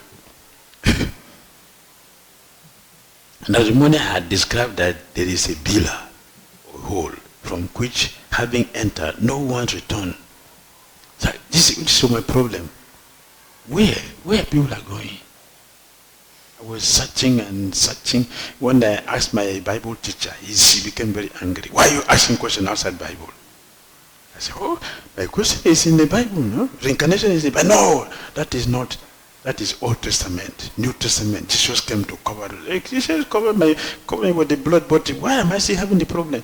Oh, you have no faith in Jesus, my friend. This is bogus. I have no faith and I'm studying Bible. For what? They don't have philosophy to answer questions. It's only a Christian consciousness. You cannot speak and go away. You must stand to defend what they are speaking. Question and answer. I properly say our system is question and answer. There's no question and answer. You just speak and that's all. How do you go? How do you understand? You don't understand. If you don't understand, you ask question, you have no faith. Yes. The question means you have no faith. I have faith. I want to know something. You must give me an answer. If you don't answer, it's okay. You should also go with your own thing. I left and came here. I have answer to all my questions. So Naramuni doesn't want us to waste our time. We should look for a place where we'll have eternal blissful life. Eternal life. Blissful. Full of knowledge. Satisfaction. Text 14. So are you following through? Are you following through? The first item is what? Huh? What's the first item? The body? Yeah. No, this one nowhere important. The first one is what? The field of activity, the body. Yes. Second is the supreme enjoyer, one man. Good. The third one now is Pataloka. The next one is 14. Narad Muni had described a woman who is a professional prostitute. The Haryashvas understood the identity of this woman. Mixed with the mode of passion, the unsteady intelligence of every living entity is like a prostitute who changes dress just to attract one's attention. If one fully engages in temporary fruitive activities, not understanding how this is taking place, what does he actually gain? Very good. So what is here? What is this item? Yes, not just intelligence, something, adjective. Polluted intelligence, unsteady intelligence is a prostitute. Very good. And Prabhupada said, karmis change their professions at any moment, but a Krishna conscious person does not change his profession, for his only profession is to attract the attention of Krishna. By what? Chanting the Hare Krishna mantra and living a very simple life. A very simple life without following daily changes of fashion. In our Krishna consciousness movement, fashionable persons are taught to adopt the one fashion, which is that? The dress of a Vaishnava with a shaved head and tilak. They are taught to be always clean in mind, dress and eating in order to be fixed in Krishna consciousness. What is the use of changing one's dress? Sometimes wearing long hair and long beard, and sometimes dressing otherwise. This is not good. One should not waste his time in such frivolous activities. One should always be fixed in Krishna consciousness and take the cure of devotional service with firm determination. Very good. Next one is 15. 15. Narad Muni had also spoken of a man who is husband of the prostitute. The Haryashvas understood this as follows. If one becomes the husband of a prostitute, he loses all independence. Similarly, if a living entity has polluted intelligence, he prolongs his materialistic life. Frustrated by material nature, he must follow the moments of the intelligence and which begin various conditions of happiness and distress. If one performs fruitive activities under such conditions, what will be the benefit? Very good. So, what do we learn here? What do we learn here? A husband of a prostitute is who? Huh?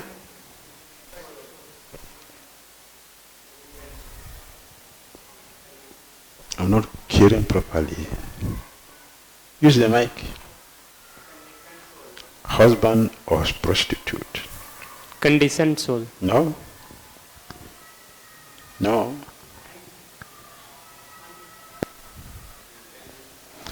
Polluted intelligence. Yes, polluted intelligence. Polluted intelligence is a husband of prostitute. How is that? How is that? How is it polluted intelligence? How is it a prostitute? Not engaging in Krishna consciousness. Something more? Understand. You say something. I want to understand what we are doing.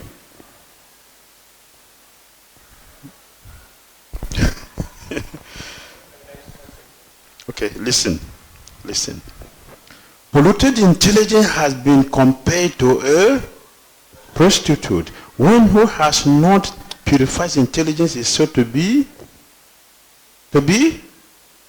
controlled by that prostitute. I stated in Bhagavad Gita, Vyavasaya Admika Budhir Eke Ha Kuru Nandana. Those who are actually serious are conducted by one kind of intelligence, namely intelligence in Krishna consciousness. So it means what? If we are not actively engaged in Krishna consciousness, means what?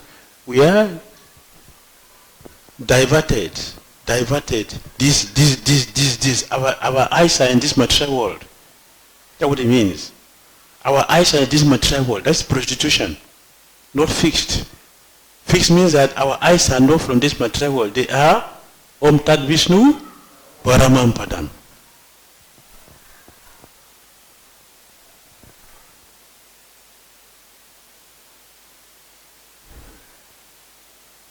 Intelligence in Krishna consciousness. Bahusaka hi anantas cha buddhayo vyavasa yinam. One who is not fixed in proper intelligence discovers many modes of life. Many modes of life. Those involved in material activity, he is exposed to the different modes of material nature and subjected to varieties of so-called happiness and distress. If a man becomes the husband of a prostitute, he cannot be happy. And similarly, one who follows the dictations of material intelligence and material consciousness will never be happy. Is it not true? Yes. That's it. Next is 16.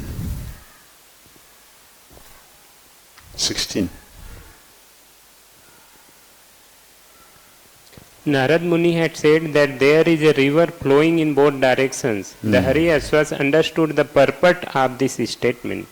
Material nature functions in two ways, by creation and dissolution. Thus the river of material nature flows both ways. A living entity who unknowingly falls in this river is submerged in its waves. And since the current is swifter near the banks of the river, he is unable to get out. What will be the benefit of performing fruitive activities in that river of Maya? Very good.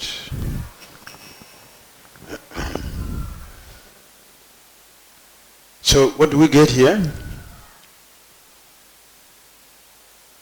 Two rivers means what?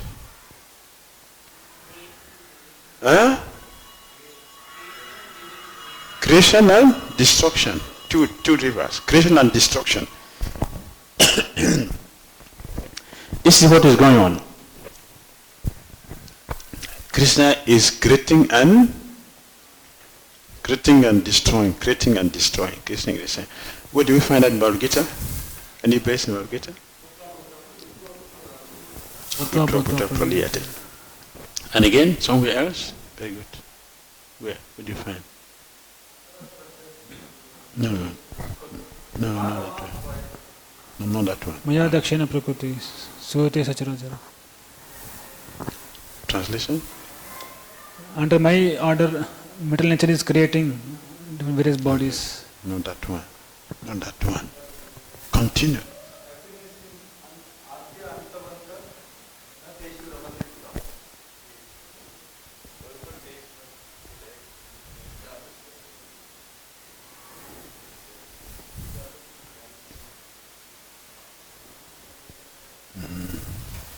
Not that one. Ninth chapter, yes, it's a ninth chapter. The ninth chapter, okay. By my potency, I create again. By my potency, I create again. And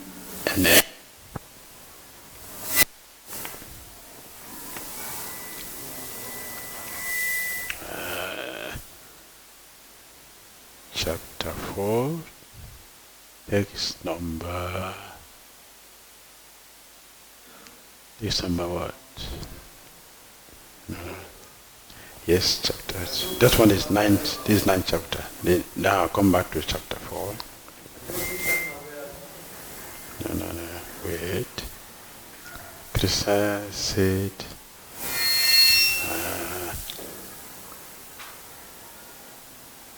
why is it disappearing from my head? A very famous, popular. No, the one Krishna is killing demons and penetrating devotees. Ye paritranaya sadhanam vinasacha duskritam dharma samnat prataya juge juge sambhavami. Juge juge. Millennium after millennium, Krishna is doing what? Creating and destroying, millennium after millennium. Yes. So the two, creation and dissolution. And in Bhagavad Gita chapter 14, text number 2. Text number 2. What did it say? 14:2. I want something accurate. I will give you accurate chapter and the verse. Now you tell me the accurate meaning. Chapter 2, chapter 14, text 2. What does it say? Yeah. Idam Gyanam opacity. Yes. Very good. Translation. In this knowledge. Which knowledge? Which knowledge? 3 modes, I think. This Bhagavad whole Gita. chapter. Knowledge in Bhagavad Gita. The knowledge in the Gita. One can attain to the transcendental nature like my own. Thus established, one is not born at the time of creation or disturbed at the time of dissolution. Right. Thank you. Yes. One may be submerged in the waves of the river of Maya, but one may also get free from the waves by coming to the banks of the river of knowledge and austerity.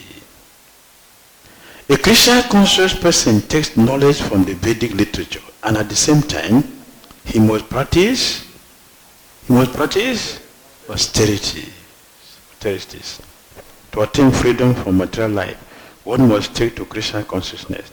Otherwise, if one very busily engages in so-called advancement of science, what benefit will he achieve? He will drive.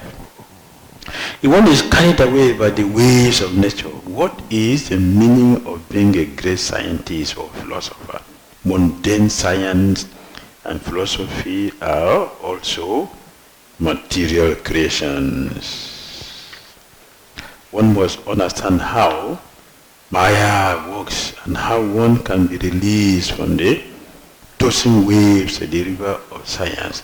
That is what? One's first duty. Then how do we get the knowledge? How do we get this knowledge? Yes, Bhagavad Gita. Tadvidi pranipatina. Yes. Okay. 17. Nardmuni had said that there is a house made of 25 elements. The Haryashvas understood this analogy. The Supreme Lord is the reservoir of the 25 elements, and as the Supreme Being, the conductor of cause and effect, he causes their manifestation. If one engages in temporary fruitive activities, not knowing that Supreme Person, what benefit will he derive? So we're looking at what? The 25 elements of the creation. Yes, the 25 elements of creation. Whatever we see in this world is but an expansion of various energies of the Supreme Personality of Godhead, who is like a fire that spreads illumination for a long distance, although it is situated in one place, Vishnu Purana. Very powerful analogy, so sweet. Just sweet, just direct to the point. Yes. The entire cosmic manifestation is an expansion of the Supreme Lord. Therefore, if one does not conduct research to find the Supreme Cause, but instead forcefully engages in frivolous, temporary activities, what is the use of demanding recognition as an important scientist or philosopher? If one does not know the ultimate cause, what is the use of his scientific and philosophical research? He spend money for nothing, waste their time for nothing. The same energy, if it's employed in Krishna consciousness, one will not come back again to this material. The same energy. It's a misfortune. Once you seriously study the fact concerning creation, maintenance and devastation, as well as the permanent place from which one never need return, Jat Gatwa Na Nivatante. Human society should study this, but instead of culturing such knowledge, people are attracted to temporary happiness and sense gratification, culminating in bottomless, topless passion. There is no profit in such activities. One must engage himself in the Krishna consciousness movement. Very good. Okay, the next one. Narada Muni had spoken of a swan. That swan is explained in this verse. The Vedic literatures vividly describe how to understand the Supreme Lord, the source of all material and spiritual energy. Indeed, they elaborately explain these two energies. The swan, Hamsa, is one who discriminates between matter and spirit, who accepts the essence of everything, and who explains the means of bondage and the means of liberation. The words of scriptures consist of variegated vibrations. If a foolish rascal leaves aside the study of these scriptures to engage in temporary activities, what will be the result? Very good. So, we are looking at swan. And what is swan? The scriptures, Shastras. The Krishna conscious movement is very eager to present Vedic literature in modern languages, especially Western languages such as English, French, and German. The leaders of the Western world, the Americans and Europeans, have become the idols of modern civilization because the Western people are very sophisticated in temporary activities for the advancement of material civilization. A sane man, however, can see that all such grand activities, although perhaps very important for temporal life, have nothing to do with eternal life. The entire world is imitating the materialistic civilization of the West. And therefore the Krishna consciousness movement is very much interested in giving the Western people knowledge by translating the original Sanskrit Vedic literatures into Western languages. The word Vivekta Padam refers to the part of logical discourses concerning the aim of life. If one does not discuss that which is important in life, one is put into darkness and must struggle for existence. What then is the benefit of his advancement in knowledge? The people of the West are seeing their students becoming hippies, despite gorgeous arrangement for university education. The Krishna consciousness movement, however, is trying to convert misguided, drug-addicted students to the service of Krishna. and engage them in the best welfare activities with human society. So ISKCON has a great duty. Great duty. Our scientists cannot help, cannot do it. Our politicians cannot do it. The philosophers, they cannot do it. Only Krishna consciousness can do it, because that is natural. Krishna consciousness is natural, eternal culture, permanent culture of the soul. All other cultures are artificial. They end with the body. Original culture of the soul is Krishna consciousness. That's eternal. So Narmani is giving it to us. And Prabhupada is explaining everything for us to understand. The next item is 19.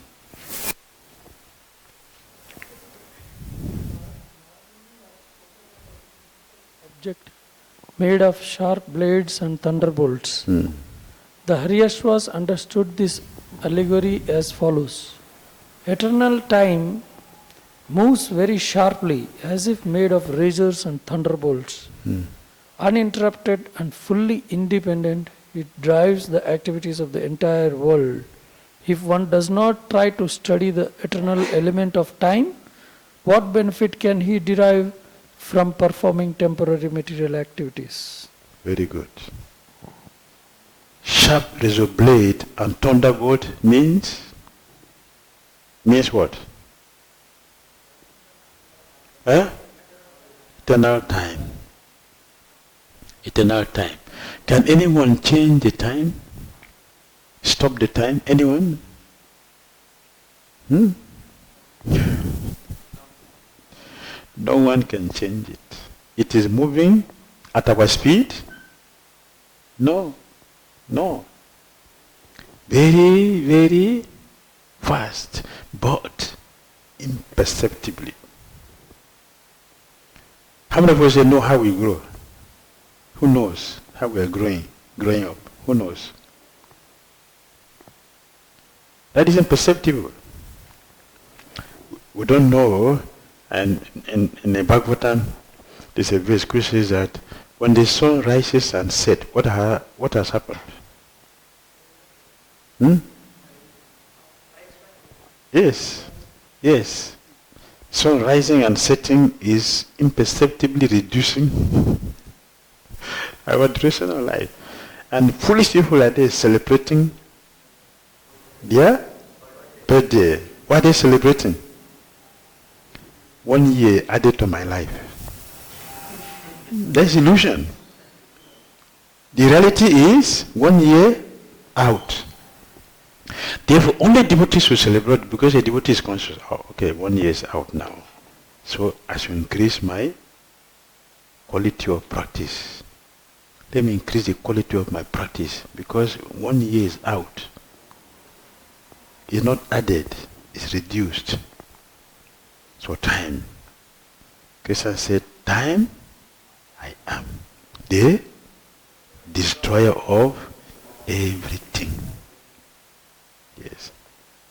This verse explains the word Shora Bhavyam Swayam Brahmi, which especially refers to the orbit of eternal time. It is said that time and tide wait for no man.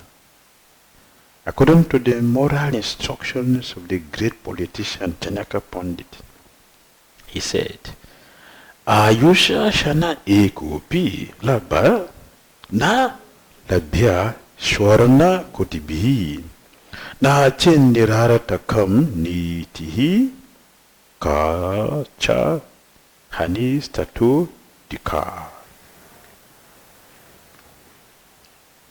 Even a moment of one's lifetime could not be returned in exchange for millions of dollars.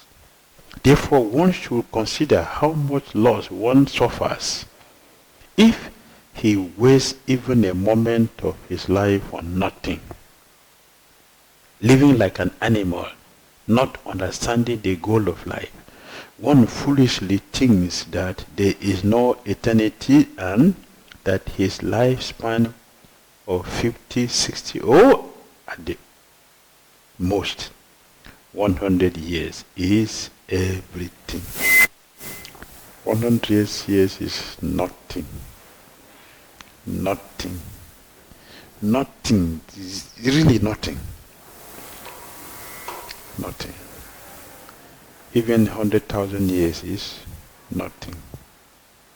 Nothing. Practically nothing. So how we spend our days is very important. How we spend our days in Christian consciousness is very important. How do we do that? By looking at what do we do the whole day. What do we do the whole day? Even if we are engaged in Christian consciousness, that is not enough. What is the quality of our day? What is the quality of the day? The things which we do, how offerable are they to Krishna? Can we happily offer them? This is what Najmani is teaching us. Time. Papa said, this is the greatest foolishness. Time is eternal, and in the material world, one passes through different phases of his eternal time, eternal life. Time is compared herein to a sharp razor. A razor is meant to shave the hair from one's face, but if not carefully handled, a razor will cause disaster. One is advised not to create a disaster by misusing his lifetime. One should be extremely careful to utilize the span of his life for spiritual realization or Krishna consciousness. 20.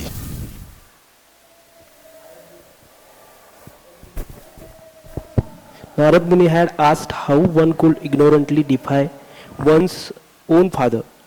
The Haryasvas understood the meaning of this question. One must accept the original instructions of the Shastra. According to the Vedic civilization, one is offered a sacred thread as a sign of second birth. One takes his second birth by dint of having received instructions in the Shastra from the bona fide spiritual master. Therefore, Shastra, scripture, is the real father. All the Shastras instruct that one should end his material way of life. If one does not know the purpose of the father's orders, the Shastras, he is ignorant. The words of the material father who endeavors to engage his son in the material activities are not the real instructions of the father. Very good. Bhagavad Gita 16:7 says, Prabhritim cha nibritim cha janana viduru asuraha. Demons are less than human beings. Demons who are less than human beings but are not called animals do not know the meaning of pravriti and nivriti. Work to be done and work not to be done. In the material world, every living entity has a desire to lord it over the material world as much as possible. This is called pravriti marg. All the Shastra, however, advise nibriti marga, or release from the materialistic way of life. Apart from the Shastras of the Vedic civilization, which is the old days of the world, other Shastras agree on this point. The word Shastra refers to the scriptures, particularly the Vedic books of knowledge, the Vedas, Sama, Yajur, Rig, and Atharva, and any other books deriving knowledge from these Vedas are considered Vedic literatures. Bhagavad Gita is the essence of all Vedic knowledge, and therefore it is the scripture whose instructions should be especially accepted. In this essence of all Shastra, Krishna personally advises that one give up all other duties and surrender unto him. Sarabha dharman parityaja mam ekam saranam braja. One should be initiated into following the principles of Shastra. In offering initiation, our Krishna consciousness movement asks one to come to the conclusion of Shastra by taking the advice of the Supreme Speaker of the Gita, the Shastra, Krishna, forgetting the principles of the materialistic way of life. Therefore, the principles we advise are no illicit sex, no intoxication, no gambling, no meat eating. These 4 types of engagement will enable an intelligent person to get free from the materialistic life and return home, back to Godhead. Therefore, getting a material father and mother is not a problem. In every form of life, birth after birth, the living entity gets a father and mother. In human society, however, if one is satisfied with his material father and mother and their instructions and does not make further progress by accepting a spiritual master and being educated in the Shastras, he certainly remains in darkness. So who is the real father and mother that we should accept? Who is the real mother and father that we should accept? One should not strive to become a mother or father if one cannot save one's dependent son from the impending danger of death. A parent who does not know how to save his son has no value, because such fathers and mothers may be had in any form of life, even among the cats, dogs, and so on. Only a father and mother who can elevate their son to the spiritual platform are bona fide parents. Therefore, according to the Vedic system, it is said, Janmana Jayate Sudra. One is born a Sudra of a material father and mother as a Sudra. The purpose of life, however, is to become a Brahmana, a first class man. The Krishna consciousness movement is teaching this higher knowledge of retiring from materialistic life to return to Godhead. But unfortunately, many parents are not very satisfied with this movement. Aside from the parents of our students, many businessmen are also dissatisfied because we teach our students to abandon intoxication, meat eating, illicit sex, and gambling. If the Christian consciousness movement spread, the so-called businessmen will have to close their slaughterhouses, breweries, and cigarette factories. Therefore, they are also very much afraid. However, we have no alternative than to teach our disciples to free themselves from materialistic life. We must instruct them in the opposite of material life to save them from the repetition of birth and death. That Muni therefore advised the Harashwas, the sons of Pradhapati Daksha, that instead of begetting progeny, it will be better to live and achieve the perfection of spiritual understanding, according to the instructions of the Shastras. 21.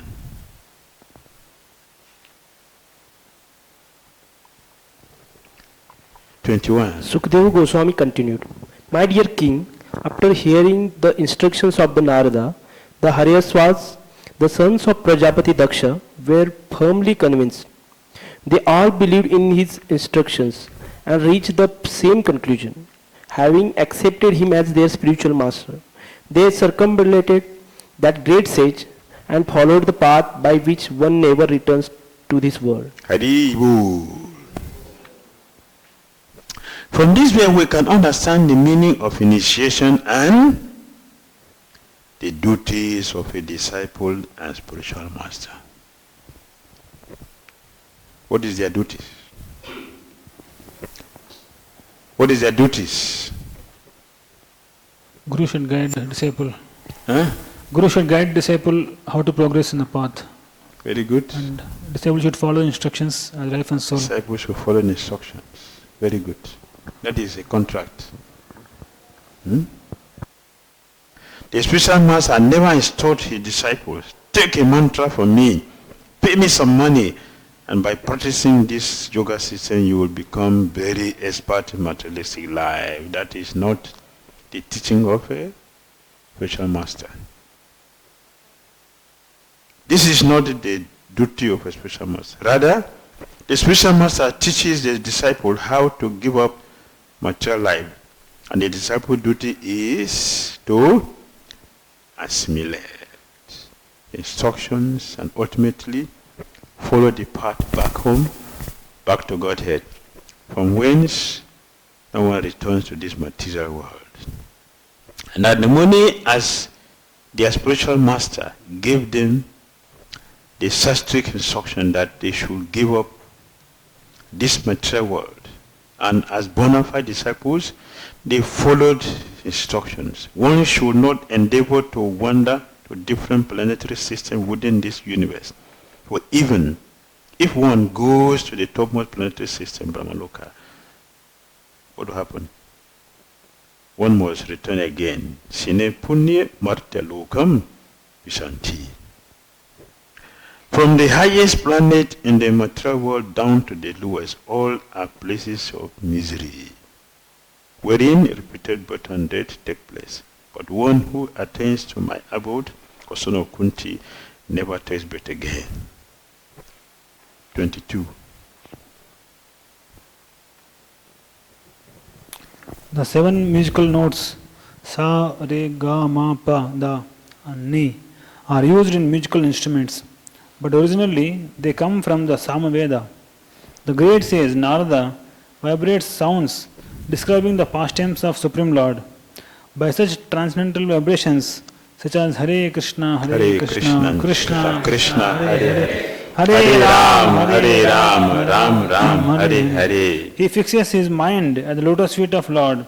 Thus, he directly perceives Hrishikesha, the master of the senses. After delivering the Hareshas, Narada Muni continued traveling throughout the planetary systems, his mind always fixed at the lotus feet of the Lord. Hari Hari. Accompanied by the stringed instrument, the singing seems like a shower of nectar, and all the devotees dance in ecstasy to the fullest extent of their satisfaction. While dancing, they appear madly intoxicated with ecstasy, as if drinking the beverage called Madhuri Pura. When the universe becomes ecstatic, my desire is satisfied. I therefore pray unto the lotus feet of Rupa Goswami that this chanting of the Hare Nam may go on nicely like this. The members of the disciple succession, in other words, the members of the Krishna consciousness movement should follow in the footsteps of Narada Muni by chanting the transcendental vibration of Hare Krishna, Krishna Krishna, Hare Hare, Hare Rama, Hare Rama, Rama Rama, Hare Hare. They should go everywhere to deliver the fallen soul by vibrating the Hare Krishna mantra and the instructions about Gita, Srimad Bhagavatam, and Chaitanya Charitamrita. That will please the Supreme Personality of Godhead. One can spiritually advance if one actually follows the instructions of Narada Muni. If one pleases Narada Muni, then the Supreme Personality of Godhead Hrishikesh is also pleased. Jesha Prasadat Bhagavat Prasadahan. The immediate spiritual master is the representative for Narada Muni. What is the meaning of that? Who is that? Immediate spiritual master. Who is that? The initiating spiritual master. The initiating spiritual master. Yes, that's why spiritual master. He is the representative of Narada Muni. There is no difference between the instructions of Narada Muni and those of the present spiritual master. Both Narada Muni and the present spiritual master speak the same teachings of Krishna, who says in Bhagavad Gita, Man mana baba mad bhakto man yaji mam namaskuru mam evai syasi satyam te patijane priyosmi sarvadharman parityaja mamekam saranam praja aham tvam sarva padibhyo mokshaisami mahasucha. Very good. 23 to 35. Daksha lamented for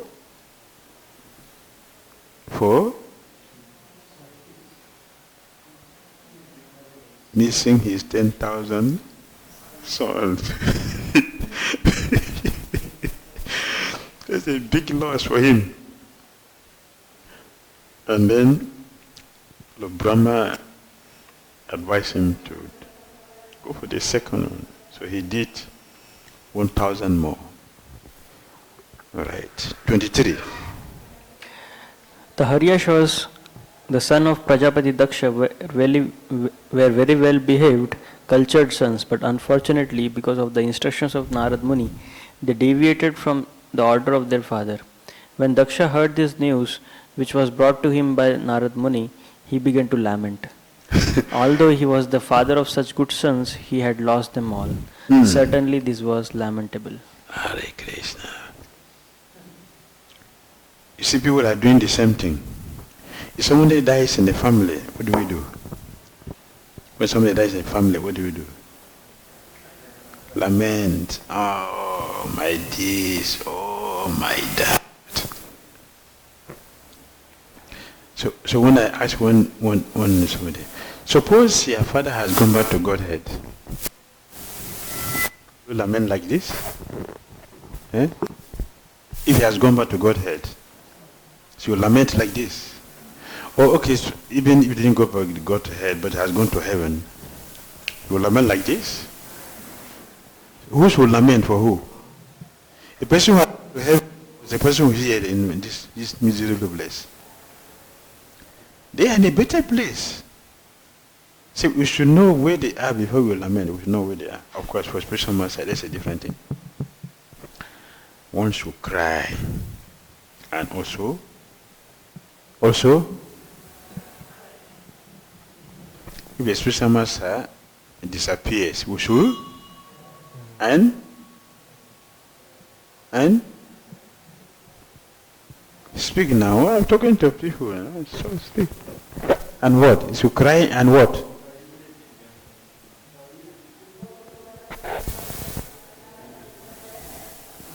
So go to some master. That's a disciple. You should go with the spiritual master. That's a disciple.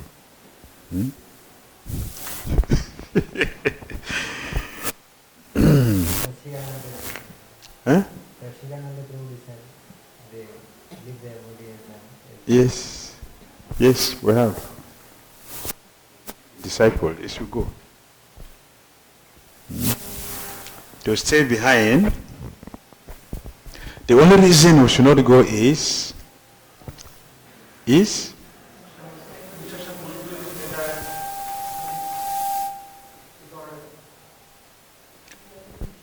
have his project to take care. If he have his project to take care, that's the only qualification how to stay back. Otherwise, go with him. This is in the scripture. Fourth canto. The fourth canto is in the fourth canto. You already six. I'm sure you've seen. You didn't see it. This is in the fourth canto. Yes. But Narada Muni took advantage of their good behavior and culture to properly direct them not to be involved with this material world, but to use their culture and knowledge to end their material affairs. Is it wrong? Eh? Is it wrong? Narada Muni did the best because he cared for them. Right? Similarly, we are trying to bring as many young men as possible to Krishna consciousness movement for their ultimate benefit. But the parents of the young men joining this movement being very sorry, are lamenting, making counter propaganda. They are not happy, they are not unhappy when their children become spoiled. Is it not true? Unless useless citizens, but they lament when they join the Christian conscious movement to achieve the ultimate goal of life. Yes, yesterday I was hearing this mother, father, brother, sister were beating one devotee who joined Christian consciousness. They tie her up like a criminal. They were beating her. Is that human? Is that human? But the same girl, she goes to meet a boyfriend. It's allowed. They will not beat her. Coming to Krishna consciousness are beating her, seriously. Even a criminal, they will not beat a criminal like that. The fault sex he did it as he came to Krishna. Not break any principle, but he's being beaten. So what Prabhupada is saying here, it is correct, it is going on. It is going on. A few years ago, one devotee called me, he's a student. The school sent them, boys and girls, to some place in the village, for some usually whatever the state. And they did the whole day in the village, the whole day. The parents are not there. But the parents have sent them to school. But they're not there. When the school sent them somewhere, they were not there. And in the night, all of them slept together in the same room. All boys and girls all slept together. So what will happen?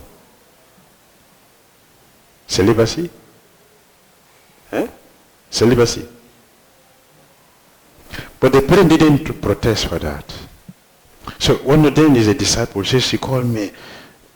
This is the suggestion. I said, leave that now. Even though it's a dead night, please leave now.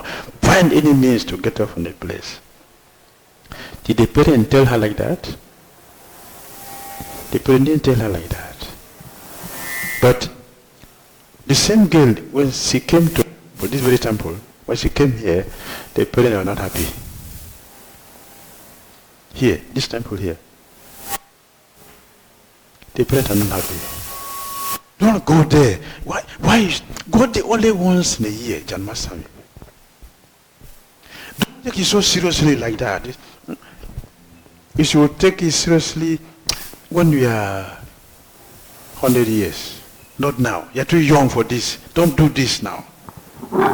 But they didn't tell their daughter that you are too young to go and sleep with a boy.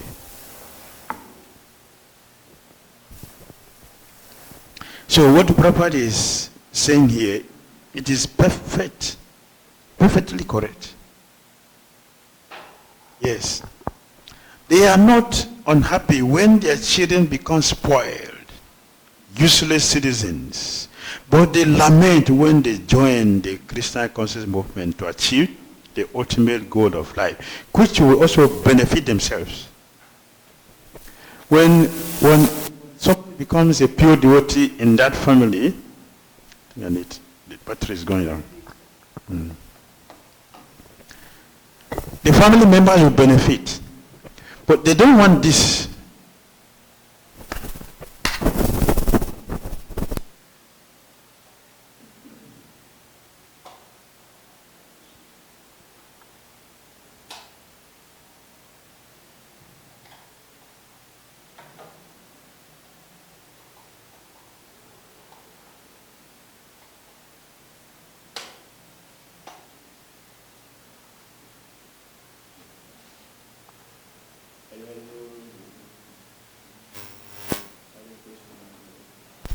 Krishna, Krishna.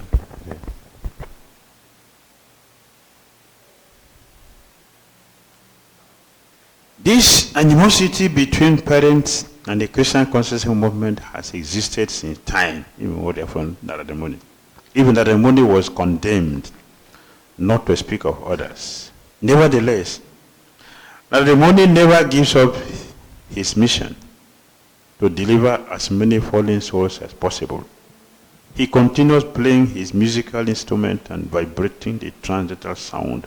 Hare Krishna, Hare Krishna, Krishna Krishna, Hare Hare, Hare Ram, Hare Ram, Ram Ram, Hare Hare. 24. When Prajapati Daksha was lamenting for his lost children, Lord Brahma pacified him with instructions. And thereafter, Daksha begot 1,000 more children in the womb of his wife, Panchjani.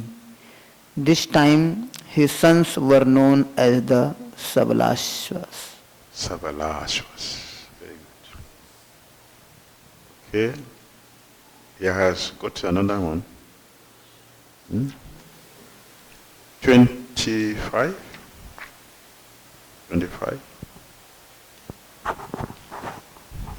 In accordance with their father's order to beget children, the second group of sons also went to Narayana Saras, the same place where their brothers had previously attained perfection by following the instructions of Narada. Undertaking great vow of austerity, the Shavalasvas remained at that holy place. Very good. In all circumstances, the duty of the father is to give cultural education to his sons, who must later decide which way to go.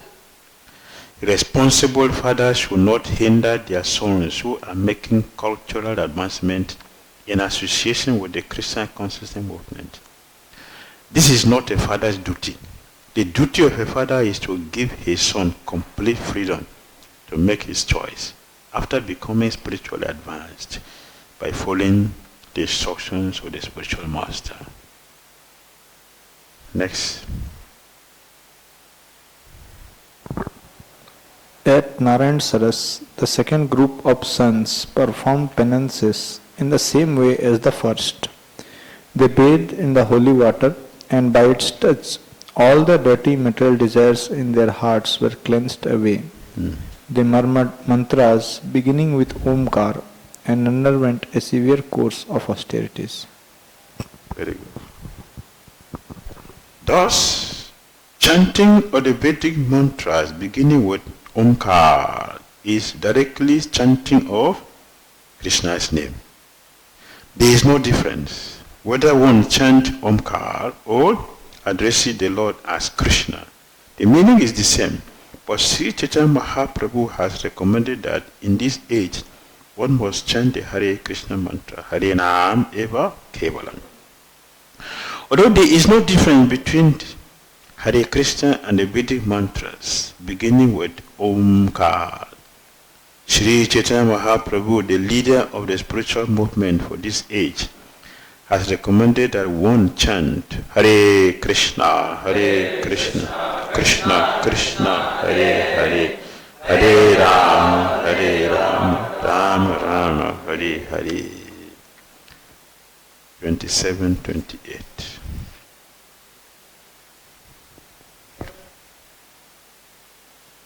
For a few months, the sons of Prajapati Daksha drank only water and ate only air. Thus, undergoing great austerities, they recited this mantra. Let us offer our respectful obeisances unto Narayan, the Supreme Personality of Godhead, who is always situated in his transcendental abode. Since he is the Supreme Person, Paramahansa, let us offer our respectful obeisances unto him. Very good. From these verses, it is apparent that the chanting of the Maha Mantra or the Vedic mantra must be accompanied by severe austerities. You know what we saw with the what's your name? Savalaswas. This is what they did. They were chanting along with the austerities. In Kali Yuga, people cannot undergo severe austerities like those mentioned herein, drinking only water and eating only air for many months. One cannot imitate such a process, but at least one must undergo some austerity by giving up 4 unwanted principles, namely illicit sex, meat eating, intoxication and gambling.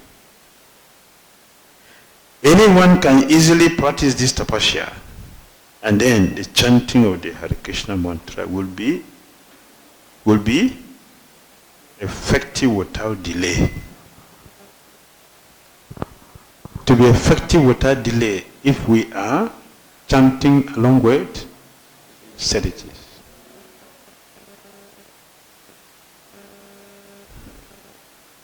One should not give up the process of austerity.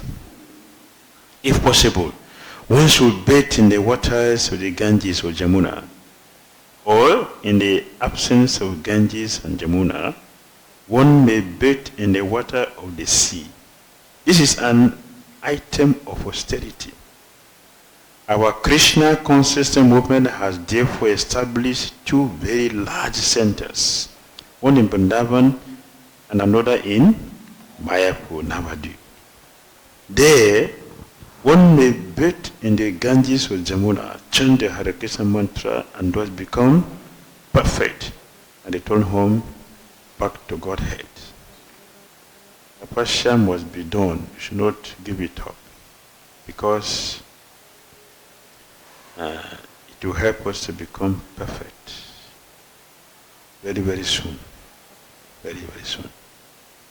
29. O King Parikshit, Narad Muni approached the sons of Prajapati Daksha, who were engaged in tapasya to beget children, and spoke enigmatic words to them, just as he had spoken to their elder brothers. Very good. 30. O sons of Daksha, please hear my words of instruction attentively. You are all very affectionate to your elder brothers, the Harivashva. Therefore, you should follow their path. So what Narad Muni is doing? If you are intelligent and you have affection for your brothers, do what? Do what? Follow what they did. If you are intelligent, and if you have affection for your brothers, we should respect the seniors.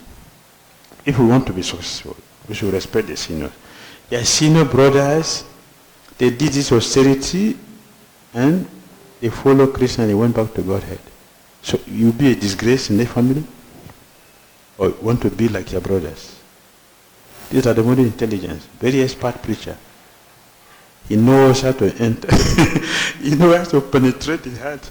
Very, very simply, but very powerfully. So he urged them to follow their older brothers if they were at all affectionate towards them. Family affection is very strong, and therefore Narad Muni followed this tactic of reminding them of their family relationship with the Haryaswas. This is very intelligent. Very intelligent. Generally, the word Nigama refers to the Vedas, but here Nigama refers to the instructions contained in the Vedas. Srimad Bhagavatam says, Nigamo kalpataro galitam phalam. The Vedic instructions are like a tree of which the Srimad Bhagavatam is a ripened fruit. Narada Muni is engaged in distributing this fruit, and therefore he instructed Vyasadeva to write this Mahapurana, Srimad Bhagavatam, for the benefit of ignorant human society. Anarto Pasanam Sakshat Bhakti Yogam Adoshaje Lokasha Janato Vidwams Chakre Satvata Samhitam. The material miseries of the living entity which are superfluous to him can be directly mitigated by the linking process of devotional service. But the mass of people do not know this, and therefore the learned Vyasadeva compiled this Vedic literature, which is in relation to the supreme truth. People are suffering because of ignorance and are following a wrong path for happiness. This is called anartha. These material activities will never make them happy, and therefore Narada Muni instructed Vyasadeva to record the instructions of Srimad Bhagavatam. Vyasadeva actually followed Narada and did this. Srimad Bhagavatam is the supreme instruction of the Vedas. Galitam phalam. The ripened fruit of the Vedas is Srimad Bhagavatam. Srimad Bhagavatam ki, Narada Muni ki, Srila Prabhupada ki, Gaura Bhakta Vrinda ki. Hare Krishna.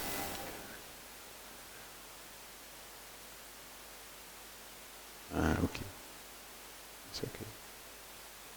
Any comments, questions? Yes.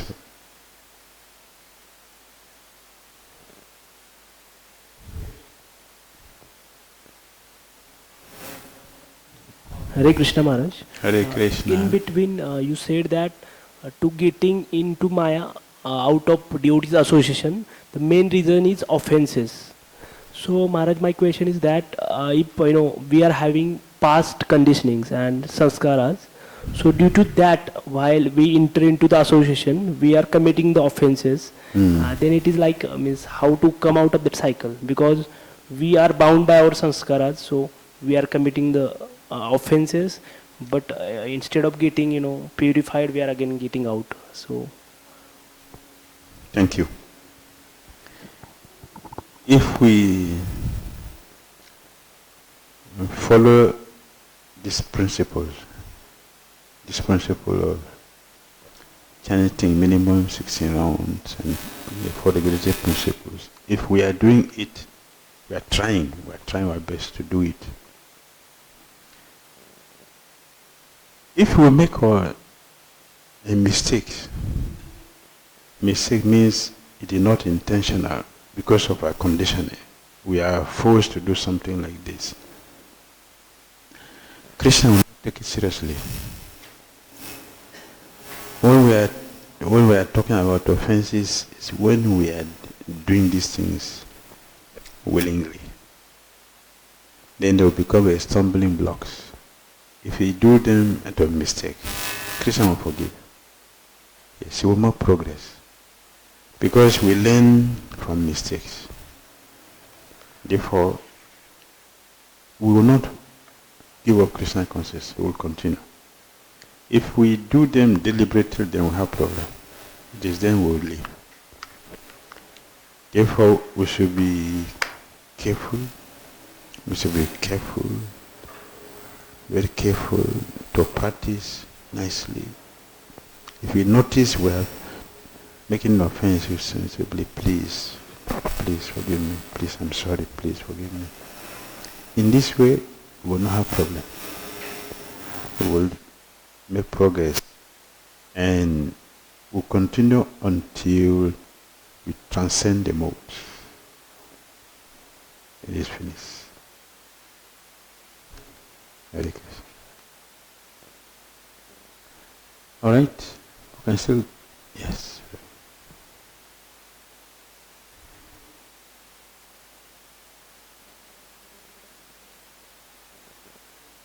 is emphasizing on austerities while chanting Hare Krishna along with that.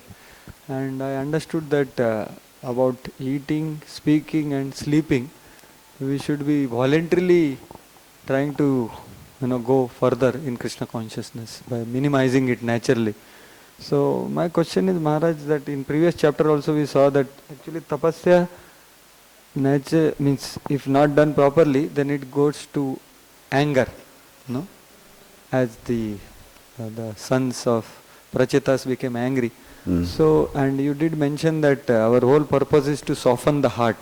Yes. And not to harden the heart, like karmis and gyanis also, they do a lot of tapasya and all that. So, what mode we should do tapasya? Because this danger is also there of becoming harder in heart. So, how do we go closer to softened heart while doing tapasya? When we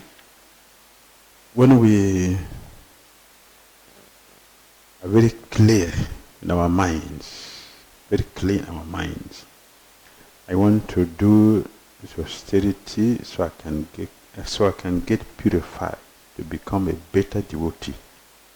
That should be the mood. I want to get purified so I can become a better devotee. Better devotee, I will serve better. I will give a quality service. That should be the motivation. And if we follow that, our heart becomes soft. Because it will become a purification, not a pride. If the motivation is, I want to do austerity so I can become powerful and control all of you, the heart becomes very hard. The motivation counts. We're talking about attitude of service yesterday. Yes, our attitude for austerity should be positive. We don't want to become Hiranyakasipu. We want to become Haridas Ekora, many of our chariots who did austerity. We want to become soft so we can do better service. That should be the motivation. Then we are saved and we'll do better.